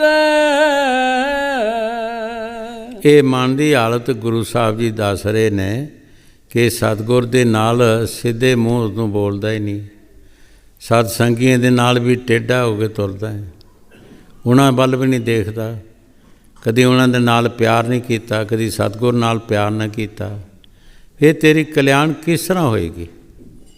ये सानू समझा रहे हैं संत महापुरख कि सानू ऐसा नहीं करना चाहिए, सानू साध संगत दे नाल प्यार करना चाहिए। साध संगत एक बहुत बड़ा समुंदर होंदा है, ਇਹਦੇ ਵਿੱਚ ਆ ਕੇ ਸਾਡੇ ਦੁੱਖ ਦੂਰ ਹੁੰਦੇ ਹੈ। ਇਹਦੇ ਵਿੱਚ ਚੋਰਾਂ ਨੇ ਚੋਰੀਆਂ ਛੱਡੀਆਂ, ਜਵਾਰੀਏ ਜੂਏ ਛੱਡਦੇ ਹੈ, ਸ਼ਰਾਬੀ ਸ਼ਰਾਬ ਛੱਡਦੇ ਹੈ। ਸੰਗਤ ਨਾਲ ਸੰਗਤ ਇੱਕ ਬਹੁਤ ਬੜਾ ਸਮੁੰਦਰ ਹੁੰਦਾ ਹੈਗਾ। ਕਈ ਵਾਰ ਅੱਗੇ ਵੀ ਦੱਸਿਆ ਹੈ ਕਿ ਇੱਕ ਕੋਈ ਚੋਰੀ ਦਾ ਕੰਮ ਕਰਦਾ ਸੀ, ਸੰਤਾਂ ਨੇ ਕਿਸੇ ਨਾਮ ਦਿੱਤਾ ਉਸਨੂੰ ਹਦਾਇਤਾਂ ਦਿੱਤੀਆਂ, ਜਿਹੜੇ ਕੀਤੀਆਂ। ਉਹ ਕਹਿਣ ਲੱਗਾ, ਮਹਾਰਾਜ ਮੇਰਾ ਤਾਂ ਕੰਮ ਹੀ ਚੋਰੀ ਦਾ ਹੈ ਅਤੇ ਮੈਂ ਕਿਸ ਤਰ੍ਹਾਂ ਗੁਜ਼ਾਰਾ ਕਰਾਂਗਾ। ਸੰਤਾਂ ਕਿਹਾ ਕਿ ਚੋਰੀ ਤੂੰ ਕਰ, ਇੱਕ ਦੋ ਗੱਲ ਸਾਡੀ ਮੰਨ, ਇੱਕ ਸੱਚ ਬੋਲੀ, ਇੱਕ ਨਿਮਕ ਰਾਮ ਨਾ ਹੋਈ, ਇੱਕ ਗਰੀਬ ਮਾਰ ਨਾ ਕਰੀ, ਜਾ ਚੋਰੀ ਕਰ। ਕੁਦਰਤੀ ਪਾਤਸ਼ਾਹ ਦੇ ਮਕਾਨਾਂ 'ਚ ਚਲਾ ਗਿਆ। ਪਹਿਲਾ ਦਰਵਾਜ਼ਾ ਲੰਘਿਆ, ਪੁੱਛਿਆ ਅਗਲਿਆਂ ਵੀ ਤੂੰ ਕੌਣ ਹੈ? ਬੂਟ ਸੂਟ ਬਾਵਾ ਲਾਇਆ ਸੀ, ਕਹਿਣ ਲੱਗਾ ਮੈਂ ਚੋਰ ਹਾਂ। ਉਹ ਡਰ ਗਏ, ਇਹ ਕੋਈ ਪਾਤਸ਼ਾਹ ਦਾ ਲਾਗੂ ਹੈ। ਅਗਲਾ ਦਰਵਾਜ਼ਾ ਲੰਘਿਆ, ਪੁੱਛਿਆ ਤੂੰ ਕੌਣ ਹੈ? ਉਹਨਾਂ ਵੀ ਕਿਹਾ ਵੀ ਮੈਂ ਚੋਰ ਹਾਂ। ਉਹ ਵੀ ਲੰਘ ਗਿਆ। ਜਾ ਕੇ ਕੋਈ ਮਾਇਆ ਜਿਹੜੀ ਕਮਰੇ 'ਚ ਐਸੀ ਲੱਭੀ, ਉਹਨੂੰ ਬੱਧੀ ਗਰੜੀ ਬੰਨ੍ਹ ਲਈ। ਇਹ ਕਾਲੇ ਵਿੱਚ ਹੱਥ ਮਾਰਿਆ, ਉੱਥੇ ਡੱਬੀ ਜੀ ਇੱਕ ਖੋਲ੍ਹੀ, ਉਹਦੇ 'ਚ ਚੂੰਡੀ ਭਰ ਕੇ ਮੂੰਹ 'ਚ ਪਾਈ। ਉਹ ਚੂਰਨ ਸੀ। ਚੇਤਾ ਆ ਗਿਆ ਕਿ ਮੁਰਸ਼ਿਦ ਨੇ ਕਿਹਾ ਹੈ ਕਿ ਨਿਮਕ ਹਰਾਮ ਨਹੀਂ ਕਰਨਾ, ਹੁਣ ਮੈਂ ਇੱਥੋਂ ਮਾਲ ਨਹੀਂ ਲੈਣਾ। ਉਹ ਸਾਰਾ ਬੱਧਾ ਵਧਾਇਆ ਮਾਲ ਛੱਡ ਕੇ ਚਲਾ ਗਿਆ। ਜਿਸ ਵਕਤ ਚਲਾ ਗਿਆ, ਜਦੋਂ ਪਾਤਸ਼ਾਹ ਨੇ ਦੇਖਿਆ ਚੋਰੀ ਹੋਈ, ਚੋਰਾਂ ਨੂੰ ਮੰਗਾਇਆ, ਮਾਰਕੁੱਟ ਹੋਣ ਲੱਗੀ। ਫਿਰ ਸੋਚਦਾ ਕਿ ਮੇਰੇ ਮੁਰਸ਼ਿਦ ਨੇ ਕਿਹਾ ਕਿ ਗਰੀਬ ਮਾਰ ਨਹੀਂ ਕਰਨੀ, ਇਹ ਗਰੀਬਾਂ ਨੂੰ ਮਾਰ ਪੈ ਰਹੀ ਹੈ, ਚੋਰੀ ਮੈਂ ਕੀਤੀ ਹੈ। ਚਲਾ ਗਿਆ, ਕਹਿਣ ਲੱਗਾ ਮਹਾਰਾਜ ਇਹਨਾਂ ਨੂੰ ਛੱਡ ਦਿਓ, ਚੋਰੀ ਮੈਂ ਕੀਤੀ ਹੈ। ਤੂੰ ਕਿਸ ਤਰ੍ਹਾਂ ਚੋਰੀ ਕੀਤੀ ਹੈ? ਮਹਾਰਾਜ ਮੇਰੇ ਮੁਰਸ਼ਿਦ ਦਾ ਹੁਕਮ ਸੀ, ਫਿਰ ਤੂੰ ਚੋਰੀ ਕੀਤੀ, ਤੂੰ ਮਾਲ ਲੈਤਾ ਕਿਉਂ ਨਹੀਂ? ਕਹਿੰਦਾ ਮੇਰੇ ਮੁਰਸ਼ਿਦ ਦਾ ਹੁਕਮ ਸੀ ਕਿ ਨਿਮਕ ਹਰਾਮ ਨਹੀਂ ਕਰਨਾ, ਇੱਕ ਸੱਚ ਬੋਲਣਾ, ਇੱਕ ਗਰੀਬ ਮਾਰ ਨਹੀਂ ਕਰਨੀ। ਇਹ ਹੁਣ ਗਰੀਬਾਂ ਨੂੰ ਮਾਰ ਪੈ ਰਹੀ ਹੈ। ਤੁਸੀਂ ਇਹਨਾਂ ਨੂੰ ਛੱਡ ਦਿਓ, ਚੋਰੀ ਮੈਂ ਕੀਤੀ ਹੈ। ਆਪਣੇ ਪਹਿਰੇਦਾਰਾਂ ਨੂੰ ਪੁੱਛੋ ਕਿ ਮੈਂ ਇਹਨਾਂ ਨੂੰ ਕਿਹਾ ਨਹੀਂ ਮੈਂ ਚੋਰ ਹਾਂ। ਜਦੋਂ ਉਹਨਾਂ ਨੂੰ ਪੁੱਛਿਆ ਭਾਈ ਦੱਸੋ, ਕਹਿਣ ਲੱਗੇ ਜੀ ਹਾਂ ਇਹਨੇ ਜ਼ਰੂਰ ਕਿਹਾ ਚੋਰ ਹੈ, ਪਰ ਅਸੀਂ ਡਰ ਗਏ, ਅਸੀਂ ਸੋਚਿਆ ਕਿ ਪਾਤਸ਼ਾਹ ਦਾ ਰਿਸ਼ਤੇਦਾਰ ਹੋਣਾ ਹੈ। ਮੈਂ ਇਹਨਾਂ ਨੂੰ ਸੱਚ ਦੱਸਿਆ ਮੈਂ ਚੋਰ ਹੈਗਾ। ਪਾਤਸ਼ਾਹ ਦੇ ਘਰ ਔਲਾਦ ਨਹੀਂ ਸੀ। ਪਾਤਸ਼ਾਹ ਨੇ ਸੋਚਿਆ ਉਹ ਕਿਹੜੇ ਮਹਾਂਪੁਰਖ ਨੇ ਭਾਈ ਜਿਸ ਨੇ ਤੈਨੂੰ ਇਹ ਸਿੱਖਿਆ ਦਿੱਤੀ ਹੈ, ਉਹ ਕਿੱਥੇ ਨੇ ਮਹਾਂਪੁਰਖ? ਕਹਿਣ ਲੱਗੇ ਜੀ ਸਾਧ ਸੰਗਤ ਵਿੱਚ ਤੁਸੀਂ ਆਇਆ ਕਰੋ, ਆਪੇ ਤੁਹਾਨੂੰ ਮਿਲ ਪੈਣਗੇ। ਸਾਧ ਸੰਗਤ ਵਿੱਚ ਆਉਣਾ, ਪਾਤਸ਼ਾਹ ਦੇ ਘਰ ਔਲਾਦ ਨਹੀਂ ਸੀ। ਸਾਧ ਸੰਗਤ ਦੇ ਵਿੱਚ ਉਹਨਾਂ ਨੇ ਫਰਿਆਦ ਕੀਤੀ ਕਿ ਸਾਧ ਸੰਗਤ ਮੇਰੇ ਹੱਕ 'ਚ ਫਰਿਆਦ ਕਰੋ ਕਿ ਮੇਰੇ ਰਾਜ ਨੂੰ ਕੌਣ ਸਾਂਭੇਗਾ, ਮੇਰੇ ਘਰ ਔਲਾਦ ਨਹੀਂ ਹੈ। 1 ਸਾਲ ਦੇ ਬਾਅਦ ਉਹਦੇ ਘਰ ਲੜਕੀ ਹੋਈ। ਜਦੋਂ ਪਾਤਸ਼ਾਹ ਨੂੰ ਖਬਰ ਹੋਈ ਕਿ ਲੜਕੀ ਹੋਈ ਹੈ, ਤਾਂ ਪਾਤਸ਼ਾਹ ਕਹਿੰਦਾ ਨਹੀਂ ਇਹ ਲੜਕਾ ਹੋਇਆ, ਲੜਕੀ ਨਹੀਂ ਹੋਈ। ਸਾਧ ਸੰਗਤ ਦੀ ਆਵਾਜ਼ ਜਿਹੜੀ ਹੈ ਗਲਤ ਨਹੀਂ ਜਾਂਦੀ। ਲੋਕੀ ਕਹਿਣ ਲੜਕੀ ਹੈ, ਪਾਤਸ਼ਾਹ ਕਹੇ ਲੜਕਾ ਹੈ। ਜਵਾਨ ਹੋ ਗਈ ਲੜਕੀ। ਵਜ਼ੀਰ ਦੀਵਾਨਾਂ ਨੂੰ ਕਿਹਾ ਕਿ ਜਾਓ ਕਿਤੇ ਦੂਸਰੇ ਪਾਤਸ਼ਾਹ ਦੇ ਮੇਰੇ ਲੜਕੇ ਦਾ ਰਿਸ਼ਤਾ ਕਰੋ। ਹੁਣ ਲੜਕੀ ਤਾਂ ਹੈ ਸੀ, ਉਹਨੂੰ ਦੇਖਣ ਵਿਚਾਰੇ ਵੀ ਅਸੀਂ ਕਰੀਏ ਕੀ, ਜਾਈਏ ਕਿੱਦਾਂ? ਜੇ ਨਹੀਂ ਜਾਂਦੇ ਤਾਂ ਪਾਤਸ਼ਾਹ ਨਾਰਾਜ਼ ਹੁੰਦਾ ਹੈ। ਲੜਕੀ ਨੂੰ ਵਿਆਹਣ ਜਾਏਗੀ। ਉਹ ਰਿਸ਼ਤਾ ਕਰ ਆਏ ਦੂਸਰੇ ਪਾਤਸ਼ਾਹ ਦੇ, ਪਰ ਵਿੱਚੋਂ ਖੁਸ਼ ਨਹੀਂ ਕਿ ਕਿਹੜਾ ਮੂੰਹ ਲੈ ਕੇ ਅਸੀਂ ਆਵਾਂਗੇ ਜਾਵਾਂਗੇ। ਤੇ ਪਾਤਸ਼ਾਹ ਨੇ ਉਹੀ ਰੀਤੀ ਕੀਤੀ, ਆਪਣੇ ਸ਼ੇਰਾ ਲਾਇਆ, ਲੜਕੇ ਕੱਪੜੇ ਲਪਾਏ, ਘੋੜੇ 'ਤੇ ਚੜ੍ਹ ਗਏ। ਉਸ ਘੋੜੇ ਦੇ ਅੱਗੇ ਕੋਈ ਜਾਨਵਰ ਨੱਸਾ, ਲੜਕੀ ਨੇ ਪਿੱਛੇ ਘੋੜਾ ਲਾ ਲਿਆ, ਇੱਕ ਜੰਗਲ ਚਲਾ ਗਿਆ। ਜੰਗਲ 'ਚ ਮਹਾਂਪੁਰਖਾਂ ਦਾ ਸਤਸੰਗ ਹੋ ਰਿਹਾ ਸੀ। ਘੋੜਾ ਵੱਧਾ, ਉਹਦੇ ਵਿੱਚ ਬੈਠ ਗਏ। ਜਦੋਂ ਸਤਸੰਗ ਹੋਇਆ, ਪ੍ਰਸ਼ਾਦ ਵੰਡਣ ਲੱਗੇ ਤਾਂ ਉਹਨਾਂ ਮਹਾਂਪੁਰਖਾਂ ਨੇ ਕਿਹਾ ਲੈ ਵੇ ਕਾਕਾ ਤੁਮ ਹੀ ਪ੍ਰਸ਼ਾਦ। ਅਤੇ ਉਹ ਕਾਕਾ ਹੀ ਬਣ ਗਿਆ। ਉਹਦੇ ਸਾਰੇ ਅੰਗ ਬਦਲ ਗਏ। ਪਿੱਛੋਂ ਜੰਝ ਵੀ ਰਲ ਪਈ, ਤੁਰ ਗਏ। ਕਿਸੇ ਨੇ ਸ਼ਿਕਾਇਤ ਕੀਤੀ ਕਿ ਲੜਕੀ ਨੂੰ ਵਿਆਹਣ ਆਈ ਜੇ, ਜਰਾ ਧਿਆਨ ਨਾਲ ਦੇ ਕੰਮ ਕਰਿਓ। ਅਗਲੇ ਘਰ ਵਾਲਿਆਂ ਨੇ ਕਿਹਾ ਕਿ ਸਾਡੇ ਰੀਤੀ ਹੈ ਜੀ ਲੜਕੇ ਨੂੰ ਇੱਕ ਇਕੱਲੇ ਕਮਰੇ 'ਚ ਇਸ਼ਨਾਨ ਕਰਾਉਣਾ। ਪਾਤਸ਼ਾਹ ਨੇ ਕਿਹਾ ਕਰਾਓ, ਮੇਰਾ ਲੜਕਾ ਹੈਗਾ, ਕਰਾਓ ਤੁਸੀਂ। ਇੰਨਾ ਵਿਸ਼ਵਾਸ ਹੋ ਗਿਆ ਪਾਤਸ਼ਾਹ ਨੂੰ, ਕੋਈ ਇੱਕ ਨਵਾਂ ਪੈਸਾ ਵੀ ਨਹੀਂ ਝਿਜਕੇ ਕਿ ਮੇਰਾ ਲੜਕਾ ਹੈ, ਕਰਾਓ। ਜਦੋਂ ਇਸ਼ਨਾਨ ਕਰਾਉਣ ਲੱਗੇ, ਲੜਕਾ ਬੜਾ ਖੂਬਸੂਰਤ, ਪਾਤਸ਼ਾਹ ਦਾ ਲੜਕਾ। ਉਹ ਕਹਿਣ ਲੱਗੇ ਕਿਸੇ ਨਿੰਦਕ ਨੇ ਨਿੰਦਿਆ ਕੀਤੀ ਹੈ, ਦੇਖੋ ਸਾਡਾ ਮਨ ਕਿਹੜਾ ਖਰਾਬ ਕਰਨ ਲੱਗੇ ਸੀ। ਇਹ ਲੜਕਾ ਬੜਾ ਖੂਬਸੂਰਤ ਹੈ। ਵਿਆਹ ਕੇ ਘਰ ਡੋਲਾ ਲੈ ਕੇ ਉਹ ਜਿਹੜੇ ਵਜ਼ੀਰ ਦੀਵਾਨ ਨਾਲ ਗਏ ਸੀ, ਉਹ ਵੀ ਵਿਚਾਰੇ ਲੁਕਦੇ ਫਿਰਨ ਵੀ ਅਸੀਂ ਹੁਣ ਜਾਵਾਂਗੇ ਕਿੱਦਾਂ, ਕਿਸ ਹਿਸਾਬ ਨਾਲ ਜਾਵਾਂਗੇ। ਲੜਕੀ ਨੂੰ ਵਿਆਹਣ ਆਈ, ਵਿਆਹ ਕੇ ਘਰ ਆ ਗਏ, ਲੜਕੀ ਦਾ ਲੜਕਾ ਬਣ ਗਿਆ।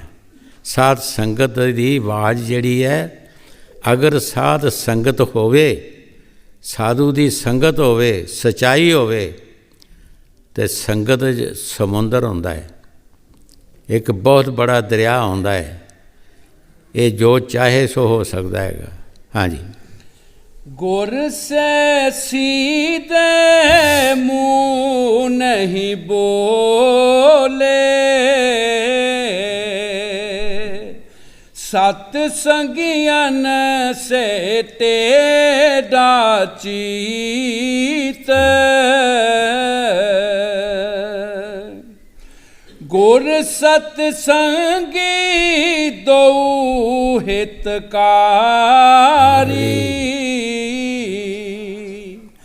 ਤਿਨ ਕਾ ਹਿਤ ਜਾਣੇ ਨਾ ਪਲੀਤ। ਗੁਰੂ ਸਾਹਿਬ ਜੀ ਬੜੇ ਪਿਆਰ ਦੇ ਨਾਲ ਫਰਮਾ ਰਹੇ ਹੈ, ਸਤ ਸੰਗੀ ਔਰ ਸਤਗੁਰ ਇਸ ਜੀਵ ਦੇ ਨਾਲ ਪਿਆਰ ਕਰਦੇ ਹੈ ਔਰ ਇਸ ਜੀਵ ਨੂੰ ਫਲ ਦਿੰਦਾ ਮਿਲਦਾ ਹੈ ਅਤੇ ਸਤ ਸੰਗ ਵਿੱਚੋਂ ਮਿਲਦਾ ਹੈ। ਜੇ ਅੱਛਾ ਰਸਤਾ ਦੱਸਦਾ ਹੈ ਤਾਂ ਕੋਈ ਸਤ ਸੰਗੀ ਦੱਸਦਾ ਹੈ, ਸਤਿਗੁਰ ਦੱਸਦਾ ਹੈ। ਔਰ ਦੁਨੀਆ ਦਾ ਕੋਈ ਵੀ ਇਨਸਾਨ ਜਿਹੜਾ ਉਹ ਚੰਗਾ ਰਸਤਾ ਨਹੀਂ ਦੱਸਦਾ। ਕਿਸੇ ਸਭਾ ਸੁਸਾਇਟੀ 'ਚ ਚਲੇ ਜਾਓ, ਤੁਹਾਨੂੰ ਭਜਨ ਸਿਮਰਨ ਵਾਸਤੇ ਕੋਈ ਨਹੀਂ ਕਹੇਗਾ, ਭਜਨ ਸਿਮਰਨ ਵਾਸਤੇ ਕੋਈ ਪ੍ਰੇਰਨਾ ਨਹੀਂ ਦੇਗਾ। ਜੋ ਗੁਰੂ ਸਾਹਿਬ ਜੀ ਬਾਣੀ 'ਚ ਫਰਮਾ ਰਹੇ, ਠੀਕ ਫਰਮਾ ਰਹੇ ਹੈ। ਅਗਰ ਸਾਡੀ ਹਮਦਰਦੀ ਹੈ ਤਾਂ ਸਤ ਸੰਗੀਆਂ ਨੂੰ ਔਰ ਸਤਿਗੁਰ ਨੂੰ, ਉਹ ਜਿਹੜੇ ਸਾਨੂੰ ਸਿੱਧੇ ਰਸਤੇ ਲਗਾਉਂਦੇ ਹੈ, ਅੱਛੇ ਰਸਤੇ 'ਤੇ ਲਗਾਉਂਦੇ ਆ, ਅੱਛੀ ਪ੍ਰੇਰਨਾ ਸਾਨੂੰ ਦਿੰਦੇ ਹੈ। ਹਾਂਜੀ, ਗੁਰ ਸਤਸੰਗੀ ਦੋ ਹਿਤਕਾਰੀ,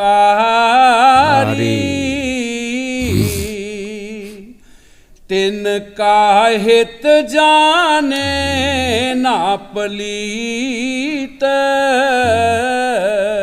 ਐਸਾ ਮਨ ਪਲੀਤ ਹੋਇਆ ਕਿ ਜੇ ਸਤ ਸੰਗੀ ਮੱਤ ਦਿੰਦੇ ਆ, ਕੋਈ ਸਿੱਖਿਆ ਦਿੰਦੇ ਆ ਜਾਂ ਸਤਿਗੁਰ ਸਿੱਖਿਆ ਦਿੰਦਾ ਹੈ, ਇਹ ਉਸ ਪਾਸੇ ਰੁਕ ਹੀ ਨਹੀਂ ਕਰਦਾ, ਸਮਝਦਾ ਨਹੀਂ। ਐਸਾ ਮਨ ਖਰਾਬ ਹੋਇਆ ਜੀਵ ਦਾ।